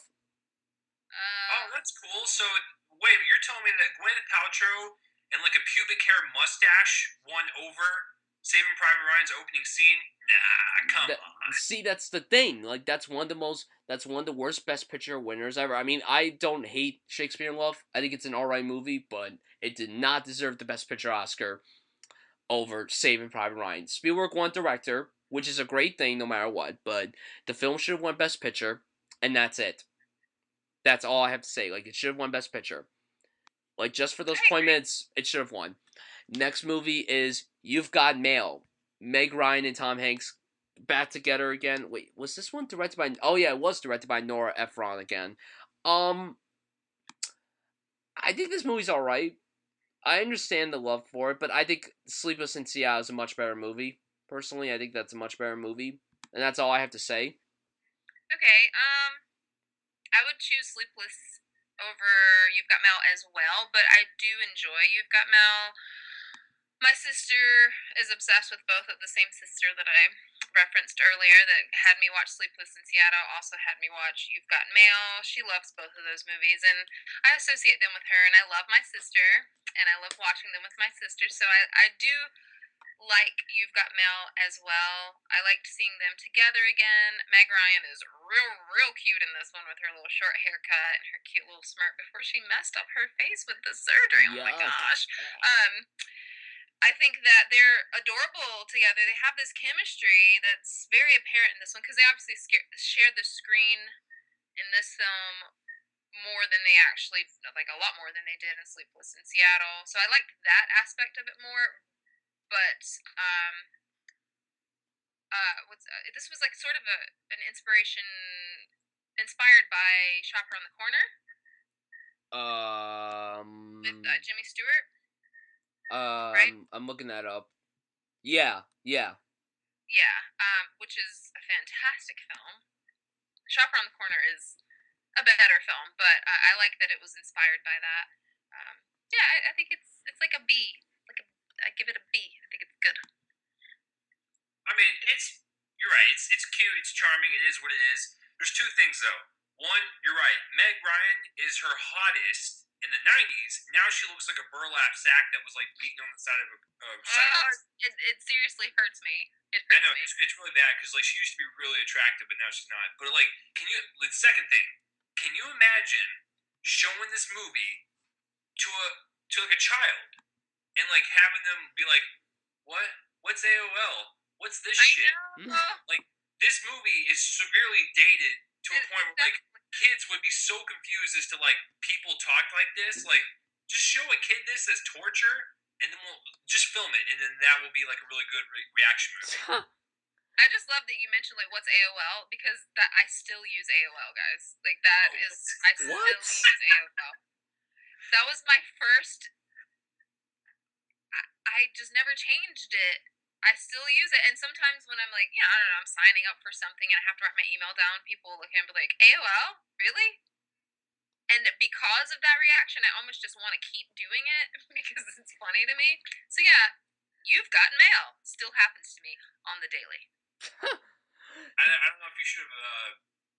I shouldn't have told. I shouldn't have told. You know what? I have no shame. I have no shame. I remember the good old days of Yahoo AIM, and I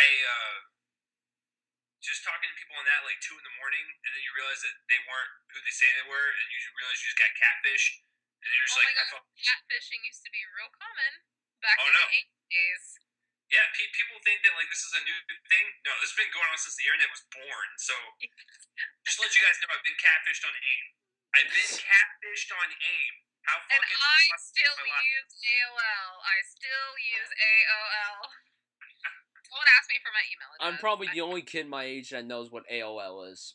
Like, I remember the first time I ever went on the computer, I was like 3 years old, and I remember I just went on the computer, I was so fucking tiny, and I went on the computer, and I almost broke it because I was a little, like, messed up kid back then, so I mean, like, yeah, I'm sorry, your guys' stories are so funny, like, oh god, it's so funny.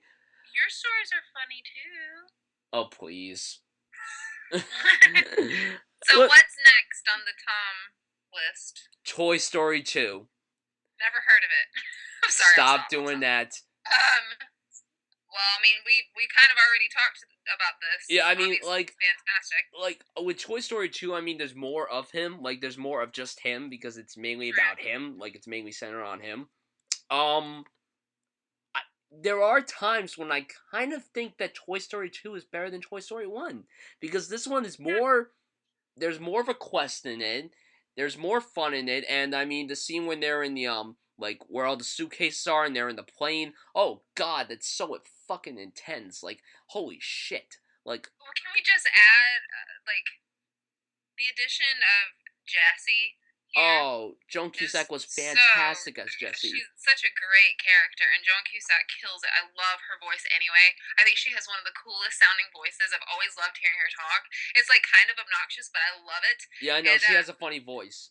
Yeah, she's so perfect, so perfectly cast as And Jessie. another there's this scene with her and her like remembering her Oh original God. owner with the little girl and Sarah. I Oh. think it's a Sarah McLachlan song, and we all know Sarah McLachlan has these like songs that just make you want to die, like, and it's playing, and it gets inside of my soul and makes me feel all the feels. That scene is like my favorite part of the movie. That's the scene that I like cry to every time I watch that movie. Yes, Like, oh my so God! Like I effective. said, I rarely cry during movies, but that's a scene I always like cry during. And even when I try not to, I'm like, no, no okay, I'll cry. Like that scene Okay, is just fine. that scene is fantastic. Like that scene is so beautiful. Like it just, oh God, like. Jeez, you didn't expect that to be in the Toy Story movie. Like, oh I my know. God. You know, all the little kids are watching it and they're having fun. All of a sudden, they're sobbing. They're just sobbing. And I Yeah. mean, like you said, all the like additional cast members. I mean, there's one Kelsey Grammer as Stinky Pete. That Yeah. holy That's a shit, fun one. that freaking motherfucker. And Wayne Knight. Wow. Wayne Yeah. Knight is Al. The guy. Oh my God, Wayne Knight has one of the like you said with Joan Cusack. Wayne Knight's voice is so friggin' hysterical. Every time I hear like my parents watching Seinfeld because they adore Seinfeld. They watch that show all the time. Like Seinfeld is like their shit. Um, every time I hear him on screen, it's just so fucking funny. Like it's great. Toy Story 2 is fantastic. Chase, how do you Wait. feel about Toy Story Chase. 2? Yeah. That's one of the best sequels ever made, motherfuckers. Listen, like you're right because like it focuses on Woody a lot more in his relationship. It's one of the best, man. Like it's one of the best trilogies ever made, hands down. There's nothing more to say. It's just great. Yep. And can we Just briefly fucking great, Bryan. just bring up the Buzz and Zurg thing, like the "I am your father" thing? Like that still makes me laugh to this day. Like it's just so Yes. Yes. Yes. like that. I just wanted to briefly bring that up. The next film is The Green Mile, directed by Frank Darabont, who directed The Shawshank Redemption. Starred him, Michael Clark Duncan, the late Michael Clark Duncan, rest in peace. James Cromwell, Michael Jeter, Sam Rockwell, Barry Pepper, Patricia Clarkson. There's a lot of people in this movie. This is a really good movie. The Green Mile is something that, first of all, it's 3 hours long. It's a very long movie. I remember the first time I watched it. This was when I started getting into films. Like this was about 5 years ago. And I mean, I was 12, so I didn't understand every single thing that was going on. I understood most of it, but I didn't understand everything. So then I watched it again when I was 15, and I really liked the movie a lot more. Like the movie's really good. Like it's a really good movie. I like Shawshank Redemption a lot more personally, but I still think this is a very good movie. Sorry. Excuse you. That went down the wrong pipe. I agree that it is a great film. I feel like I might not love it as much as I did initially. That happens sometimes. You see something, then you see it later on, and like I still like it. And that's how I felt last time I watched it. I really like what's his name? Who? He's no longer with us. Oh, He Michael passed Clark away. Duncan. Yes, yes, yes, yes. Sorry. I really like watching him in this movie. He broke my heart, and I think that Tom Hanks is obviously he's great in this. What's his name?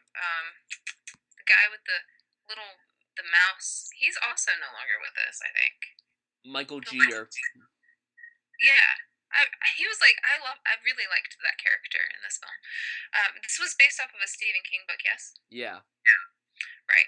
I always meant to read it just because I felt like it reminded me. It wasn't it wasn't like his dark material like horror aspect. It didn't have any of that. It sort of reminded me in a way of like Stand by Me. Not obviously not anything like the same storyline, but just the vibe of it for some reason. So I was interested in reading how the book compared to the film. I never did that though. Anyway, I do like it though. How about Chase? Yeah, I mean, to be honest with you, I don't even think this is Tom Hanks' movie. It's Michael Clark Duncan all the way. But I mean, like the relationship between them two is very good, and especially like at the very end when He's about to bite the dust and go to death row. It's pretty heartbreaking. Yeah, it's not like one of my favorite Stephen King adaptations. It's not my favorite Frank Darabont, but it is good for what it was, and it's all about that Michael Clark Duncan man. Like he is a wrecked soul in jail, as they put it. He was an innocent man. You could see it in his face. He was fucking crying a river, and it's like, how do you believe this guy is like not innocent? You are a terrible person. I know. I was getting this movie kind of bent me out of shape the first time I saw it. I'm like, this is a Yeah, really getting under my skin. yeah. Yeah. The Yeah. next movie, Castaway. Finally, Oh we get the right, Castaway. Castaway jokes. Here we Finally. go. All right, Chase, go ahead with the Castaway joke. Go ahead. Okay, so Wilson's a volleyball, correct? And like he Wilson gets away from him. We don't need to spoil anything. Wilson gets away from him. Kind of packs up and leaves and goes back to his volleyball family and leaves Tom Hanks in the dust. And so wouldn't it be really funny if like it was like a different ball? Like what if it was a golf ball and like in that package that he received in the FedEx box had like a tee and like a club and everything, and he's talking to Wilson the golf ball or whatever. And so what if he forgot one day Wilson was the golf ball, and what if he just wanted to like play some golf? And so he accidentally puts Wilson on the tee, and he drives him out into the ocean, and he realizes that he just basically drove Wilson out into the bottom of the sea. Like I think that would have been like really funny if he realized that he punted the shit out of Wilson into the ocean without even realizing it. So no, it would have been really funny if it was like a just a different ball than a volleyball, because he probably would have played with it and then lost it at sea. Like, what if it was like a soccer ball and he was like, he's just playing along with it, like he accidentally kicks it because he gets in the moment. He's like, oh Wilson, oh fuck, I just like kicked him like 100 yards into the ocean. But no, But what if it had been Castaway. like a medicine ball? That would have been a bitch Oh to keep up shit! with. Can you imagine if he fucking break his leg with that? That would be hilarious. He'd be like a limp like leg, just kind of like struggling along the beach. That'd be awful. Because oh He would Jesus, have sank trying to keep up with that thing. exactly. No, no. Castaway is like, this is the Tom Hanks show. Listen, if you can hold your own and lead a movie by yourself on a fucking island somewhere, then you are doing a damn good performance. Because let's face it, like that's the real deal right there.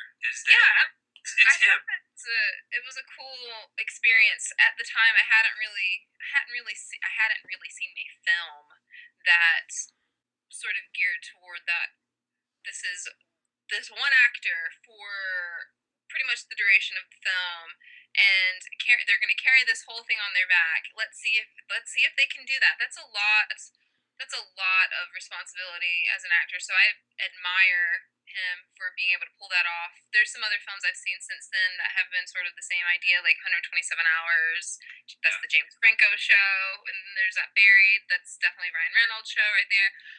All three of those I felt were successful. Castaway is the first that I remember really like seeing and like paying attention to the fact that hey, they can make films like this, and they can be successful. Obviously, you need to cast it well, and I think they Castaway perfectly.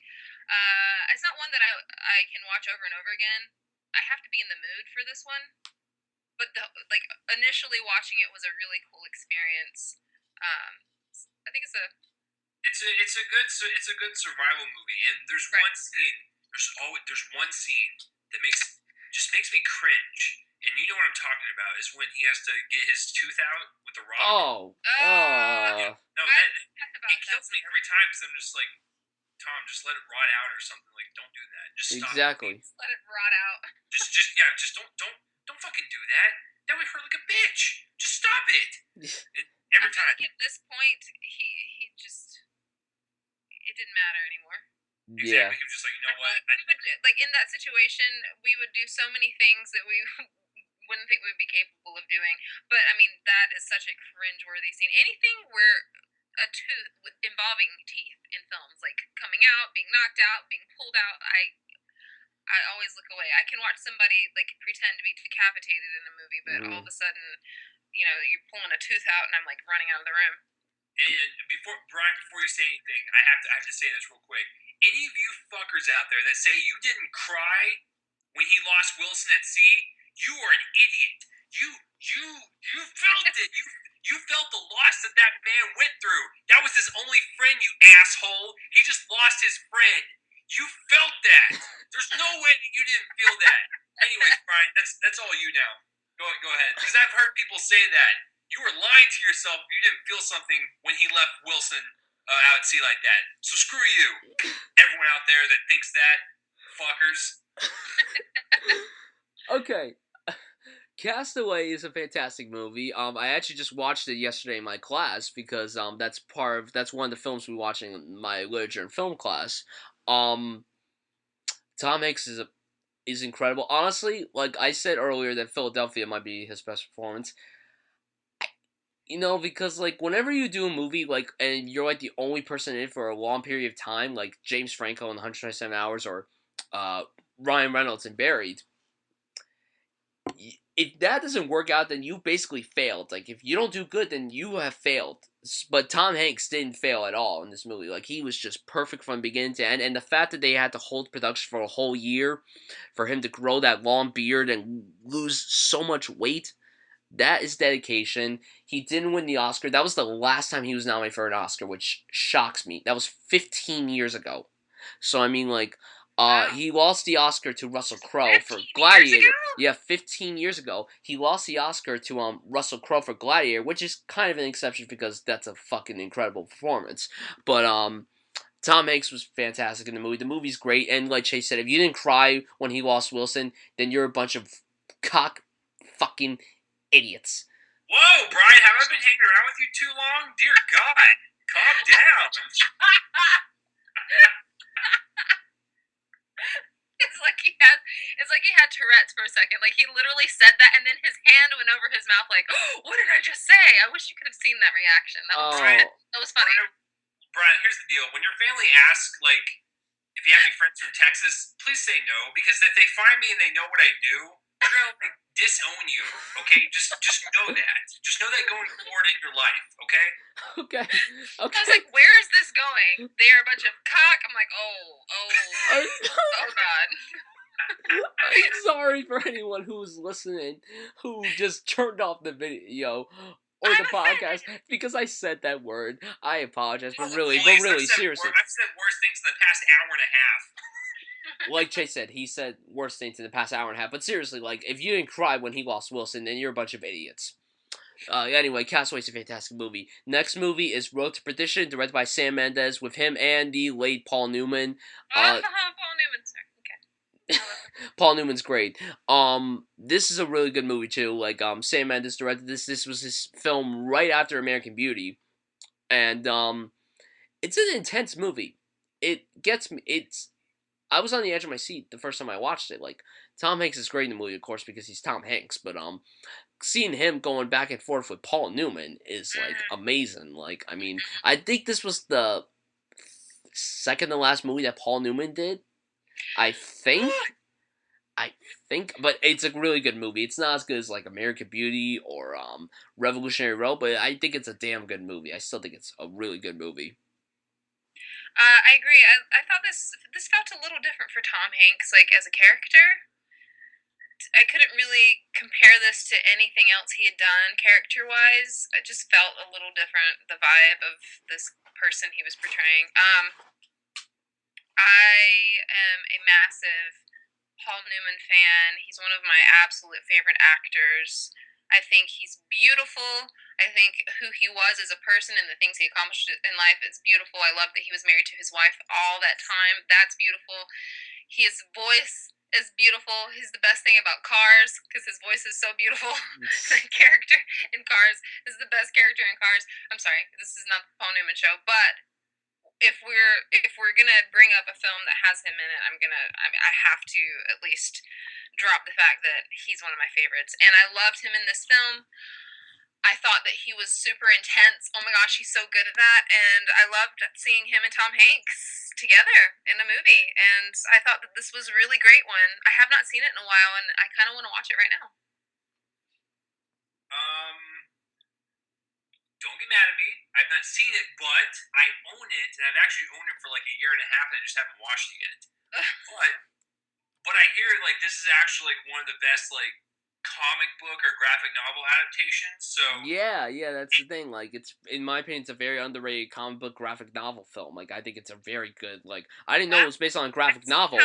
did not know that it was an adaptation of a graphic novel. I didn't know that, so that makes it even cooler now.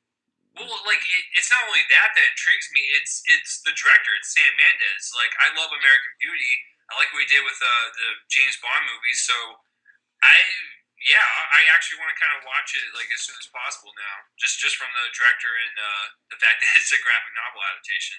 Yeah, like Yeah, that's do what it makes it for so sure. impressive. I mean, you own it.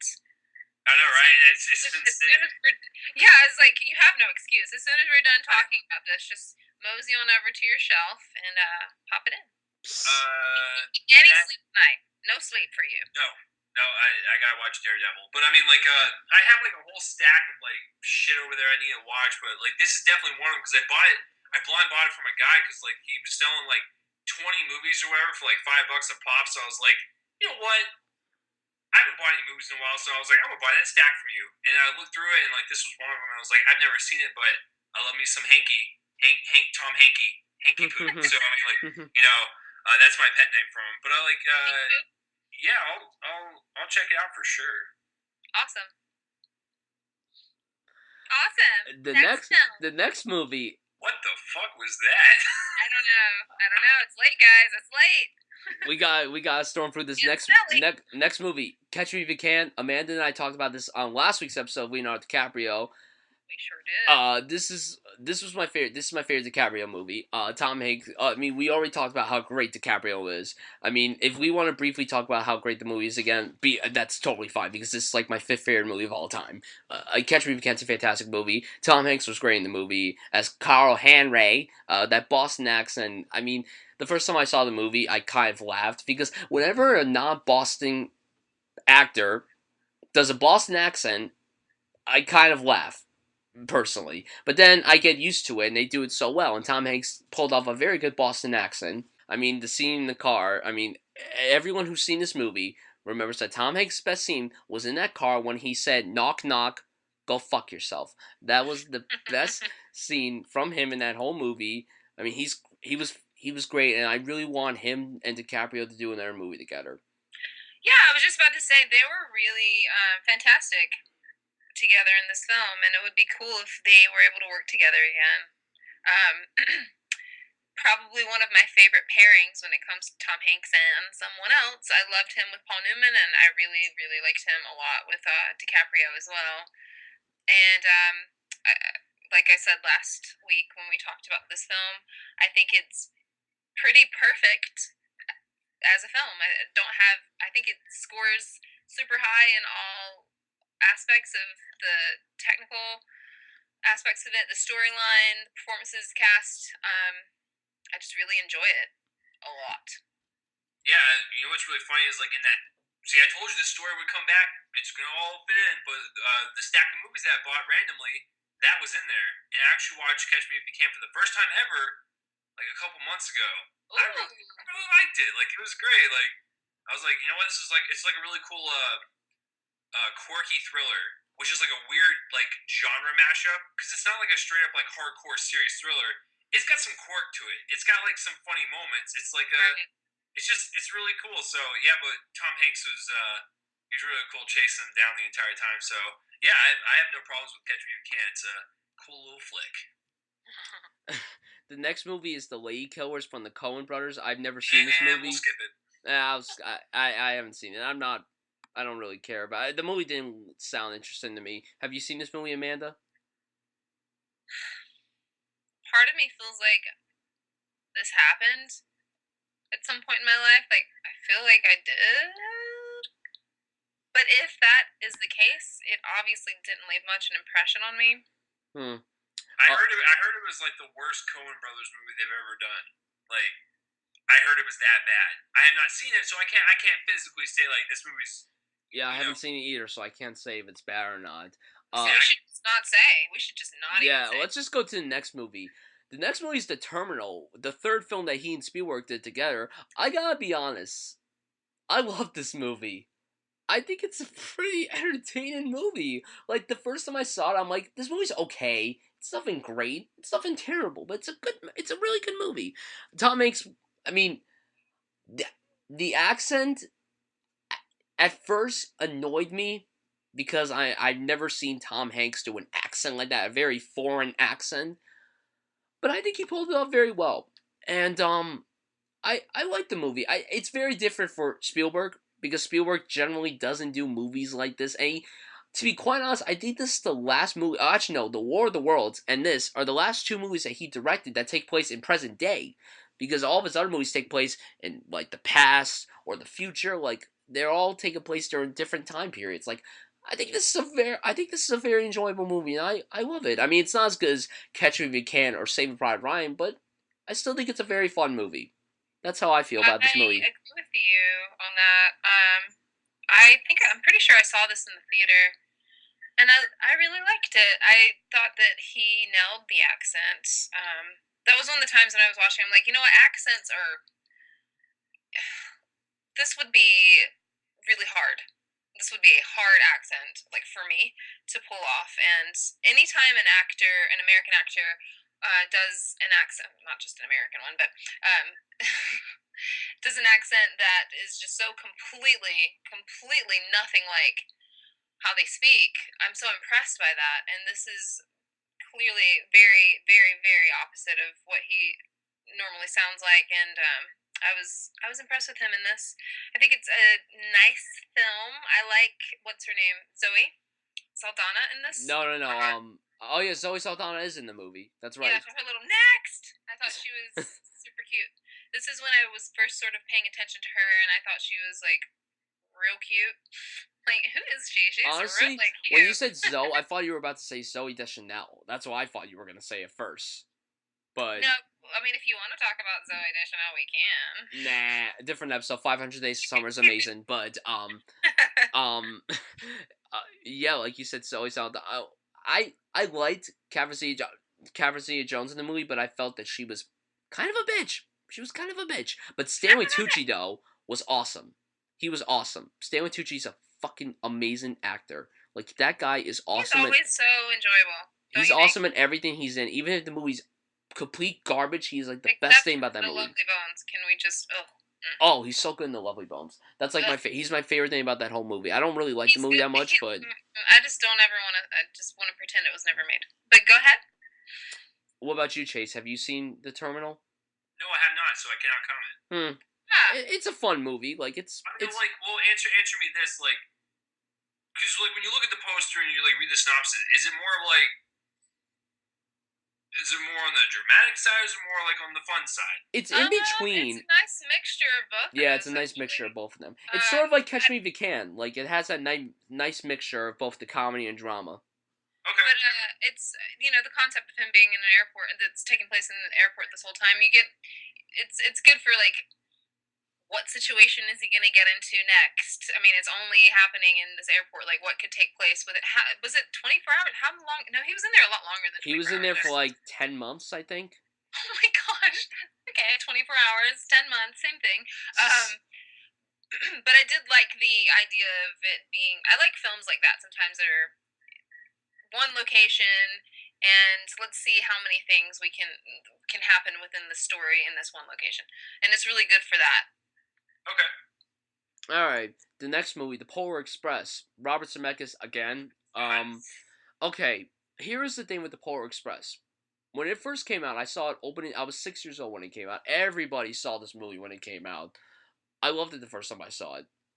And then, like, in elementary school, they would play this every single Christmas. The first, like, 3 Christmases, I'm like, I still enjoy the movie very much. But then, like, the last time, like, in 5th grade, I'm like, I like the movie still, but I'm kind of getting tired of it. And then over the last few years, I've started to outgrow the movie. Like, I haven't really liked it that much. I still think it's a very well animated movie. Like Tom Hanks is awesome in the movie as the conductor, and he plays Santa Claus, and he plays that guy on top of the train. Like he's great in the movie, with the motion capture and stuff. But I don't think that this is a great movie. Animation wise, it's fantastic, but the film as a film, it's okay. I mean that scene where the kid like goes into the train and he sees all those like toys hanging, and it's like a, oh my god, that's like a. Why would you put that in a kid movie? Why would you put that scene in a kid movie? The toy like yells at him saying you're a downer. Like, why would you put that in a kid movie? That's all I have to say. It's a very well animated movie, but it's just an okay movie in my opinion. It's creepy as fuck because that was the first one with mocap, right? Like full Yeah. on mocap, full movie. Yeah. Yeah, when it came out, I remember it was just super creepy, and that's that's why people didn't accept it at first because it's like it looks too realistic, and it kind of freaked people out. It's almost like when the first movie came out in 18 whatever, like all it was just a moving train, and it was coming like right at the audience, and people thought it was going to come for them. Polar Express was the same way. People didn't know what to think of mocap because it's fucking freaky as shit. So I never saw the movie. I saw snippets, but I mean, there's a reason. There's a reason why mocap isn't popular with people. People just don't Yeah, like it. I remember when this came out and how the reviews, and I just remember a lot of people were using the word creepy, and I was like, why is this film going to be creepy? I don't get it. It's supposed to be magical and fun. And honestly, when I watched it, I wasn't creeped out by it. I mean, I could see what people meant by that, but it didn't affect me in that way. I thought it was kind of cool looking, actually. And I haven't watched this too many times because I feel like it's one of those films that if I do that, then I might get tired of it. So because I have not watched Polar Express over and over and over again, I still have the ability to really enjoy it when I do see it. I don't watch it every year for Christmas. Maybe every other few years I'll watch it. And I thought it was like super fun. The whole experience of it. I thought it was pretty Bless magical. you. I wasn't creeped out. I thought it was pretty magical and fun, and like I thought it was. There are some moments where it kind of takes like dark turns and stuff, but I thought that was cool. As an adult, I don't know if I were a kid. I feel like I have the same brain that I had when I was a kid, so I'd probably still feel the same way. But I like this movie. I wouldn't say it's like one of my absolute favorite like Christmas films or animated films, but I still really enjoy it. Yeah, I get what you mean. All right, we should probably go for these movies, these next few movies, as quick as we can. The next movie is The Da Vinci Code, directed by Ron Howard. I haven't seen this movie. I hear it's not that great. I hear it's the book. It wasn't faithful to the book at all. That's it. I haven't seen it. I was sort of like I almost didn't see it on purpose because that everyone was talking about that book at the time, and it was just like overdone. Everyone was talking about it, and no one talks about Da Vinci Code anymore. By the way, I forgot that this was even a book or film until just now. But yeah, I never saw it either, so I don't know. It's true because like I remember, let's see, 2006. I was in high school. I remember specifically when this movie came out and everyone was talking about it. And I grew up in a very religious town. I'm not religious myself, so but I watched the movie. I went in there. I was like, I just want to be entertained, you know. And so it was entertaining, I guess. I mean, like I didn't read the book or anything, so I can't really judge on that. But it was a nice little entertaining thriller. It's definitely not Ron Howard's best at all, and it was kind of weird because like Tom Hanks was like in a goofy haircut. He looked like oh god, he looked like he was a part of like a '90s rock band. His hair was like all like long and like Yeah, wet he looked like half the Tom time. Cruise from Mission Impossible 2. Like, Yeah, it's it weird. was really weird. It was very jarring. Yeah, like, I mean, I honestly, I never had an interest in seeing these movies. The next film is Charlie Wilson's War, the last film directed by Mike Nichols, rest in peace. Um, I'm not really a big political film guy. Like, I don't like politics. I hate whenever people my age talk about politics. Like, I just can't stand it. Um, I like the movie. Tom Hanks is pretty good in the movie. Julia Roberts is really good. Philip Seymour Hoffman was fantastic in the movie. He was nominated for an Oscar for the movie. Um, and Amy Adams was really good too. It's a really good movie. Mike Nichols fans, excuse me. I think they should watch this movie because I mean, for it being his last movie, I think it was a damn good final film of his. I think it's a good movie. I recommend it. Okay.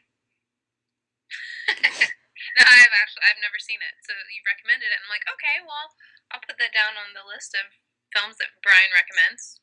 Well, I haven't seen it either, but I'm looking it up, and I remember when it came out because I worked at the movie theater at the time. I didn't know this, but Aaron Sorkin wrote it, and Aaron I didn't know Sorkin that is a until now, fantastic screenplay actually. writer, so I'm actually on board. I'll check it out, and like I know there's this one guy. He's very fucking stingy on movies. Like he hates everything. I'm not even kidding. Like it's very hard for him to be pleased. He actually said this is one of the better ones of the late 2000s. So if that says anything. It says something. I still think it's a very good movie. I mean, now knowing that Aaron Sorkin wrote it, yeah, I mean, like, that guy's a great writer. Honestly, like, I mean, he doesn't have a big role. He's only in it for one scene in this movie, but I gotta bring up his cameo in the Simpsons movie. I gotta bring up that short cameo he had. Like, that cameo was so funny. Like, him advertising that Springfield was gonna be destroyed. I thought that was really funny. That's all I wanted to say about his cameo in the Simpsons movie. The next movie is Angels and Demons, the sequel to the Da Vinci Code. I haven't seen the Da Vinci Code. I haven't seen Angels and Demons. That's it. The end. Oh, I didn't realize they made the sequel. Like, ask me, what's in Angels and Demons? What's in Angels and Demons? I don't know. I don't fucking remember. Like, like it's a very forgettable movie. Like, I don't remember shit from that movie. The only reason I remember Da Vinci Code is because they had the whole like Mary Magdalene thing, and then Paul Bettany has his ass. I mean, he's like whipping himself in the beginning. It's really fucking weird. But like, I don't remember anything from Angels and Demons. If that helps you. Okay. Oh, here we go. Finally, a really good movie. Next film, Toy Story 3, 2010. In my opinion, the best movie of 2010, behind The Social Network and The Fighter. This is my third favorite film of 2010. Toy Story 3 is a fantastic sequel. Came out 11 years after Toy Story 2. I remember when this movie was coming out. I was in 6th grade. This was like the last week of 6th grade. There was like 3 more days left of school, and usually on the last 3 days, 3 to 5 days, we get out early. So I went to go see this with my friends, and oh god, we teared up like shit. Like, oh my god. And honestly, the good thing was there weren't many little kids in the theater. That's the good thing. When I saw it, there weren't many little kids in the theater. There were mostly people my age. There were adults, of course, and there were like high schoolers and college students because they grew up with the series. I mean, there's only one scene I want to talk about, and it's obviously the scene when they all think they're gonna die. I mean, holy, like the Jesse scene in Toy Story 2. This scene was not expected in Toy Story 3. Like, oh my god, that scene just, oh god, it scared me to death. Like, I remember after seeing that movie, I had like a nightmare about that scene. I'm not even joking. Like, that scene was so intense. Like, it made me like, oh fuck. Like, Jesus. Oh, God. Wow. Okay, Toy Story 3 is fantastic. It deserved the Oscar for Best Anime Feature, which it did win, and it was nominated for Best Picture. It was the last anime film to be nominated for Best Picture, which means it's a fucking incredible movie. Chase, are you okay? So, Brian was in 6th grade. He was just a young little boy looking up at life, and he was like, you know what? I'm going to tackle it head on. And in 2010, I was 20 years old. Holy fuck. What has become of me? Like, what is my life right now? Brian, please don't mention your age again. It always it trips me up sometimes. I'm like, oh yeah, you're 12. I'm not 12. I'm not 12, by the way. Older than that. Like that. Well, actually, Amanda, I really wouldn't say that because then the cops will be coming to our doors. But like, yeah, I was just kidding. It's fucking weird, man. Like I remember, like I was 20 when I saw it, but like you're right, dude. As a 20-year-old grown ass male, I went in there and I was like, you know what? I like the Toy Story movies. Let's see what Pixar's got. And you're right. Once the incinerator scene came up, I fucking teared because I was like, you know what? I was 5 years old when I had these toys. Andy was 5 years old when he had these toys. He's going off to college. I was in college at that point. I was like, I can fucking relate to this. So that's why I teared up. So Andy's toys were my toys. Woody, Buzz, if you're listening, if you're fucking real out there in limbo somewhere, I love you. You're my toys too. So it's okay. Oh, I need to say something, right? It's great. And actually, I need to watch this one again because of the three, I've seen this one the least. as in I've watched it a whole one time. I've only seen it once, but it's Damn. definitely downstairs in the collection of DVDs. So yeah, I think I'll watch this again soon. Why is it? Can you guys hear me? Yeah, we Yeah. can hear you. Oh, okay. You guys were just so quiet that I No, almost we're felt listening to the We, awesome we, were, words. we were just Good. listening. We were Thank listening you, like guys. people. Yeah, we're just we're Thanks for listening, listening to me. Thank you. which is something guys don't do, by the way. It's a I myth. know. That's why I'm like, We don't no. fucking listen. All right, let's get to What'd you say? let's get to the next movie. Larry Crown, another movie directed and written by him and starring him, and yes, he is the lead character in this movie. What's it called? What's it It's called? called Larry Crown, with an E after the N in I did Crown. not know this one. So actually, it's actually pronounced Larry Crowney. Then, like Crowney sounds like a really terrible like bar owner somewhere like that just like is a sleazeball. Larry Crowney, the bar manager. So yeah, you know what's really funny is like, did you actually like look up who wrote it with him? I'm looking that up. Nia It's Fortaros. actually Wait, the don't chick tell me, that- don't tell me, don't tell me. I'm looking it up. Yes. She wrote like one of my favorite like romantic comedies ever. Yeah, My Big Fat Greek Wedding. Yeah. I love my it's- my Big Fat Greek Wedding. I love Well, I that mean, it's movie. kind of like an interesting pairing if you think about it. You know, like when this movie came out, I didn't realize it was directed and written by him, but I didn't see it. But it sounds like one of those movies where, like, because here's the synopsis: after losing his job, a middle-aged man reinvents himself by going back to college. Ooh, he's gonna realize what life is all about. He's gonna meet his long-lost love in college. He's gonna love his life from there point on. Like he's gonna be rejuvenated. He's gonna be a youthful Meister again. Like it's the same. It's the same shit. So I mean, like, it's not. I don't want to see it ever. But I mean, like, it looks like a feel-good movie that if your life sucks ass, like mine does half the time, then you watch this movie because then it'll put a smile on your face. Brian, I'm talking to you. I've seen this. I saw this movie when it came out. I thought it was a disappointing movie. It wasn't terrible, but I thought it was gonna be like a really good movie. It was an okay movie. Like Tom Hanks was good in the movie. Like he directed it very well. It's just that I didn't really care about any other character except for him. I didn't even care about Julia Roberts' character. Like, I mean, you're not really supposed to, but at the same time, you kind of should.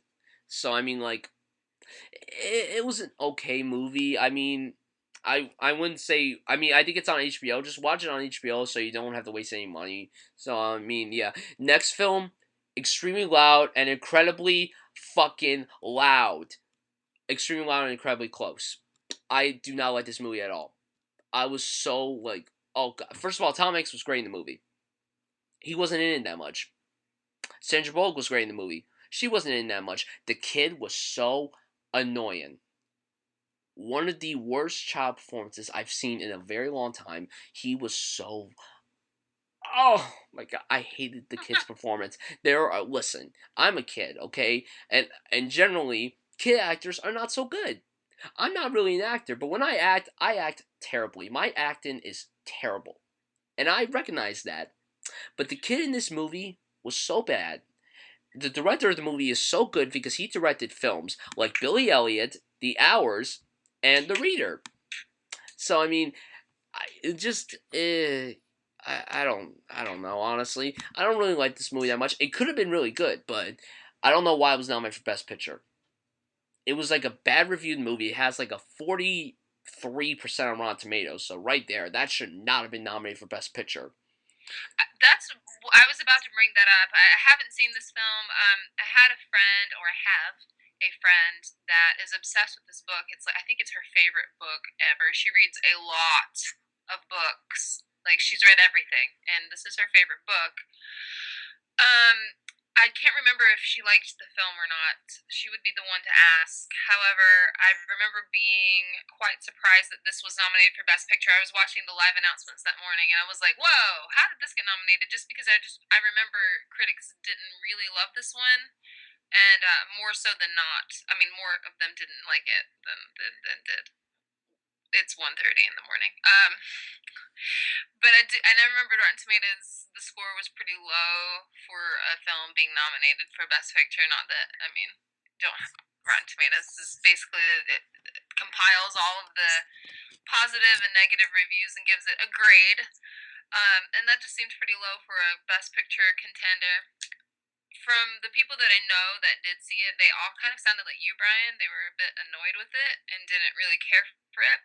I have been curious about it just because I want to see if I would agree with those that nominated it or those that feel very opposite of that. So, You know, but I didn't see the movie, but please tell me, like, Brian, if this sounds correct.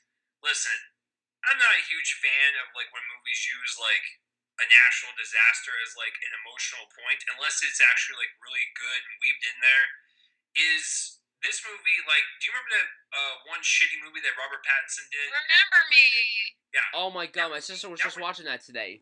She brought that up to me. She was just watching that today. She didn't really like it that much. Well, actually, I don't really know, honestly, because she didn't really tell me her thoughts on it. Is it like that though, where like it uses like 9/11 as like a emotional manipulation tool instead of like an actual like good story plot? I'm sure in the book it works fine, but in the movie it doesn't work very well because when they do show 9/11, they show someone jumping out of the tower and the camera's like right on top of him, like you see his face, like it's like a they make it look like a fucking action movie. Like to me Okay, that's that's pretty bad. like that's just ridiculous. Like that's just I didn't really like the movie. Like I really liked Tom Hanks in the movie.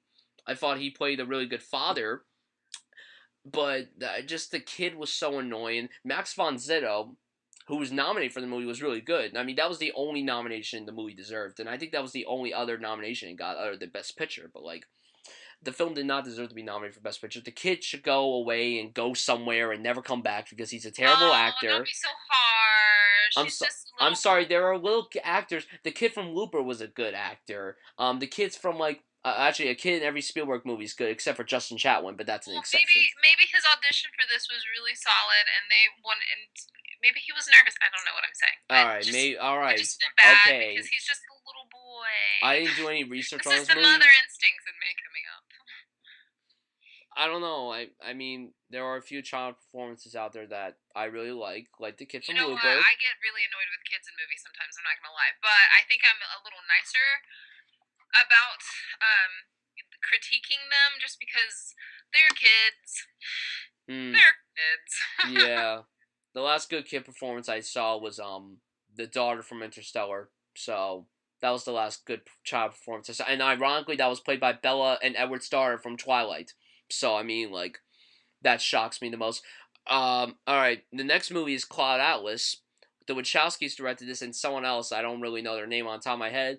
Um, it, as convoluted as this movie is, it's very well shot. Tom Hanks is great in the movie. The visually, it's amazing, as is every Wachowski film. Uh, the movie's it was never my thing. I never really I saw it in the theater and I was really like I wanted to leave so bad because the movie was so incredibly long and I really wasn't into it that much, but I didn't hate it. Yeah, that's really it. I don't really have much to say about this movie. I mean, I didn't see it, but I mean, I want to watch it eventually because I hear like out of the ones they've done recently, this is the most bearable one. Yeah, it is. Well, because like I have a soft spot and a guilty pleasure spot for Speed Racer. I did not see Jupiter Ascending, nor do I want to see Channing Tatum in his fucking dog elf ears and No. Mila Kunis's stale Look, acting. I don't want to see that. look. So, Jupiter Ascending, you should not see for fucking Eddie Redmayne because he's so over the top in that movie. He did not deserve to win the Oscar for Theory of Everything, and that's really it. I thought he did. Okay, I'm sorry. Okay, that award. you know what he sounds like? Listen, I haven't even seen Jupiter Ascending, but you know what he sounds like just from like watching the trailer? He sounds like if he like if he got like kicked in the balls so damn hard that like he has no like air in him anymore and he's trying to speak. Yeah, like yeah, like literally. That's how he said. He's like, I'm gonna kill you. I want an Oscar. Like shut the fuck up, Eddie Redmayne. I will not be seeing this film because it looks atrocious and everything, like including Eddie in this, looks pretty bad. But to bring up his Oscar-winning performance in Theory of Everything is obviously completely different film, Yes, but completely separate performance, and we know that he was amazing in that. I know you feel very strongly that Michael Keaton should have won, and that is who I was pulling for as well. But I feel like it was still a deserving performance. well, if I Eddie, felt like I needed to I don't know. He's not even one of my favorite people. I don't know why I feel the need to defend him right now. like if Eddie Murphy didn't win the Oscar for Dreamgirls because of that fucking Norbin movie, then Eddie Redmayne shouldn't have won the Oscar for Jupiter Poopin' Ascending. You don't need to agree with the Academy on that in that way. Do you know what I mean? Like just because they feel that that's a reason why people shouldn't win. You gotta judge separately, completely two separate things. The True. performance in Theory of Everything is on its own by itself. It's one thing, and then same for Dreamgirls. Don't think about Norbit. Don't think about Jupiter. What is it called? This Jupiter thing? Jupiter Ascending. Yeah, I mean, I'll never see that unless somebody makes me. All right. The next we got two more movies, and then we'll just talk about one film that he's currently working on right now. The next movie is Captain Phillips. Came out in 2013, directed by Paul Greengrass, who directed the last two Bourne movies, Not Legacy, Ultimatum, and Supremacy. He also directed Green Zone in 1993. This film was fantastic. This was the first advanced screen I've ever went to, and like one of the only like 3 advanced screens I've ever went to, because in New Jersey there's no advanced screens for any good movies ever. Um, this Tom Hanks was great in the movie. Especially for the last 5 minutes of that movie. Um, I think it's a great story, and Tom Hanks was great in the movie. He worked very well with the Somalian pirates, especially the one that was nominated, whose name I forgot. I can't think of on the top of my head. But it's a great movie. It's fantastic. Tom Hanks was great. It was one of my favorite movies of 2013. Yeah, that's it. Yeah, no, like go ahead. Okay, mine'll be very short because I haven't seen it. This was one of those films that for some reason I just didn't feel very motivated to watch it, and but every time someone I knew saw it, they were like, actually, it was really good. I didn't expect to really like this as much as I did. So it's one that I keep meaning to see it just because I want to know how I feel about it. The only thing I ever think of is that one line that they constantly showed from the actor. I'm the captain now. Every time they showed his, during all of the award ceremonies, they show a clip. They only showed that one part for that actor, and I'm like, what else did he say in this movie? What else did he say? And that's part of why I want to watch this because I need to know that he says something else besides that one line. Amanda. Yeah. Look at me. Hi. Look at me. Oh my god. I am the captain now. That's right. All right. So, anyways, it's actually like really good. It was the last Best Picture nominated movie I had to see to get ready for the award show. And when you see Tom Hanks at the beginning, he's like this calm, confident. Your Converse are pretty cool. I am a Converse guy, so but at the beginning of the movie, he's this really confident, like captain of the ship, right? And then towards the end of the movie, Bryan knows what I'm talking about. The ending scene, he is broken. The man is shivering on this bed because of what he just saw. So like, it's a pretty cool character transformation and arc. So I would highly recommend it. Yeah, that ended. I definitely want to see it. Yeah, that ended was very, very heartbreaking, like so intense. Yeah. And now the last movie that he did was Saving Mr. Banks. This was my second favorite movie of 2013, behind The Wolf of Wall Street. This I remember hearing that he was going to be playing Walt Disney, and I'm like, Tom Hanks is Walt Disney. Tom Hanks is great, of course, but like him as Walt Disney, I just don't see it. Then the trailer came out, and I'm like, I don't know. I'm sure he's going to be good, but I don't know if he's going to be like great. I saw the movie. I really liked him as Walt Disney. I think that Emma Thompson was much better in the movie than him because it was more of her movie than his. The film's fantastic. It was like I said, it was my second favorite movie of 2013. I mean, I loved Mary Poppins growing up, and I still love that movie to this day. So seeing that movie really, really meant something for me, especially as a true film lover, someone who grew up watching Mary Poppins all the time. I think the film was snubbed for many Oscars. It only got one Oscar nomination for Best Score. Emma Thompson should have been nominated, and the film should have been nominated for Best Picture. But I think the film's fantastic, and if you guys have not seen it, it's a great movie, but it's more of Emma Thompson's movie than Tom Hanks' movie, and they both work excellent together. That's it. Shaking his head. No way. What? It's all about that's Colin Farrell's movie, hands down. Oh, fuck. Damn it, I Yeah. forgot about Colin Farrell. No, that was his movie, hands down. He gave the best performance. Yes, Emma Thompson, great. I'm really listen. Disney, if you were ever fucking listening to this, listen closely. And when you actually do your Walt Disney biopic, I swear to everything, if you Disneynize or Hollywoodize this shit, I will come after you. You need to show the real story of this man because I like that stuff. I like when people are like in scandals and shit. And it makes it seem like they're not so high and mighty anymore. Because there's a lot of problems. Like if you research the whole Mary Poppins thing, him and P.L. Travers, like, they really fucking hate each other. And so I really wish that we would have seen kind of more controversial stuff. But yes, I understand it's a fucking Disney movie. But you need to show that shit. You need to just have your fucking Mickey Mouse balls on the ground, and you need to go, you know what? Mickey Mouse balls would be pretty fucking disturbing because they'd be like black balls. Wow. They'd be like, Wow. the Wow, furriest Chase. little black balls. So Oh my god. no, but like he did a good job as Walt Disney. It was a nice like impersonation, I guess, but it wasn't his best role. And like I said, I really like the flashbacks with Colin Farrell, and then yes, Emma Thompson and what she was going through and stuff, and letting go and whatnot. That was pretty emotional. But yeah, I want to see like an actual like Walt Disney biopic after seeing this movie. Maybe I'll see this at some point. I have not seen it, and it was one of those movies that I kept forgetting was made that year that it came out. There were so many other films that definitely captured my attention much more than this one. And I remember I would be reminded here and there that there's something about something about Walt Disney. Some movie was made with Tom Hanks with Disney and Emma Thompson, and I didn't really know what it was about. I have a friend, one of my film buff friends, who sees like everything. He hates this film. He thought it was one of the worst films he had seen that year. He just like despised it. I'm not really sure why, but he was very, very adamant about his disgust with this movie. It was like, ugh, it was terrible. Ugh, I hate it. So, interesting to hear two of my film buff friends, one of Bryan loving it, and my friend John absolutely detests it. I don't know. I don't feel all too interested to see it for some reason. But if I ever do, I'll let you know. All right, so those are all Tom. Well, before we end the whole podcast, we just want to quickly like give our what do you guys think is your favorite Tom Hanks film and your favorite performance? I'll go for my favorite performance. Like I said, was between Philadelphia and Castaway. My favorite film, I think, is Forrest Gump.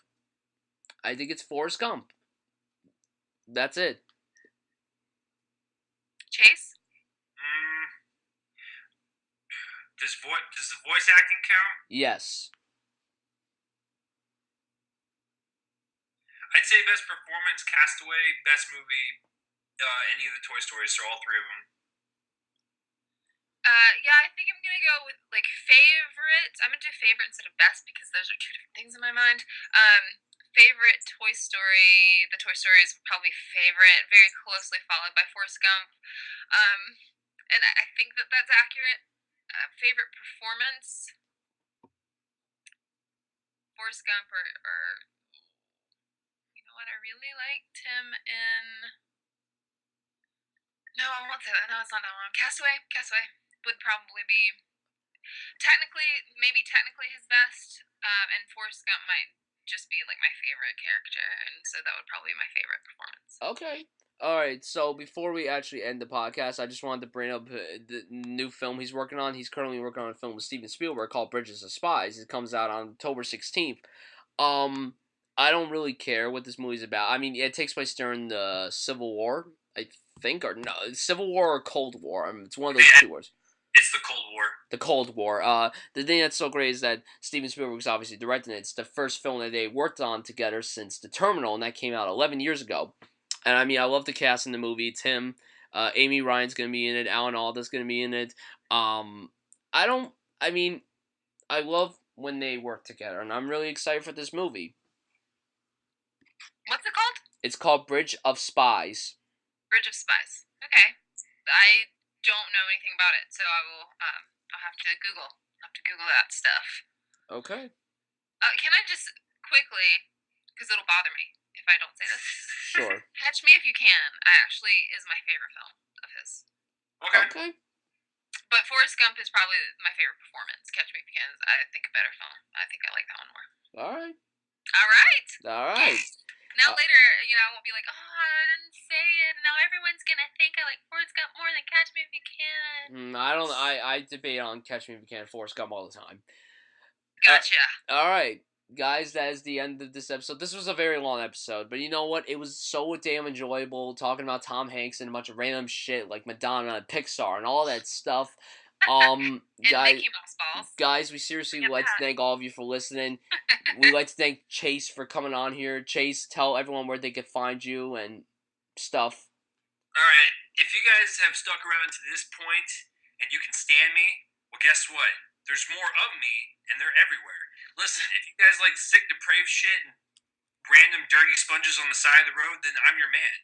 So if you want to follow me on my Twitter, it's @RealChaseLee. If you want to like my Facebook page, it's facebook.com/RealReviews with Chase Lee. But if you want to watch my random shit on YouTube, and there's a web series that's pretty damn good, and I'm actually naked in it, so if you're curious to see what I fucking look like, boom, there you go. That is youtube.com/Shabutnik75, capital S, lowercase HABOOTNIK75. Thank you, Bryan and Amanda, for having me on. Boom. You're welcome. And you guys can find. Follow you everywhere, Chase. I know. I have. Well, no. Remember, Amanda, we hate each other. Remember, we hate each other. Oh yeah. Chase is not following you. I hate you. She called me a cock nose earlier. I didn't know what that was, but I'm gonna look it up now. So there you go. Damn it. Damn it. Damn it, Dad. I don't know why I just did a Harrison Ford impression. Okay, guys, thank you so much for listening. Oh, are we gonna tell them what our next episode is? Can I do that? Oh, yes, our next episode. By the way, we apologize that Amanda forgot the episode last week. We would really like to apologize for that. But Amanda, tell the lovely people what our next episode is going to be on. No, I don't want to apologize about that. You can apologize if you want. Okay, I apologize for that, but you know what? I just want to, Amanda, please tell the lovely people what our next episode is going to be on.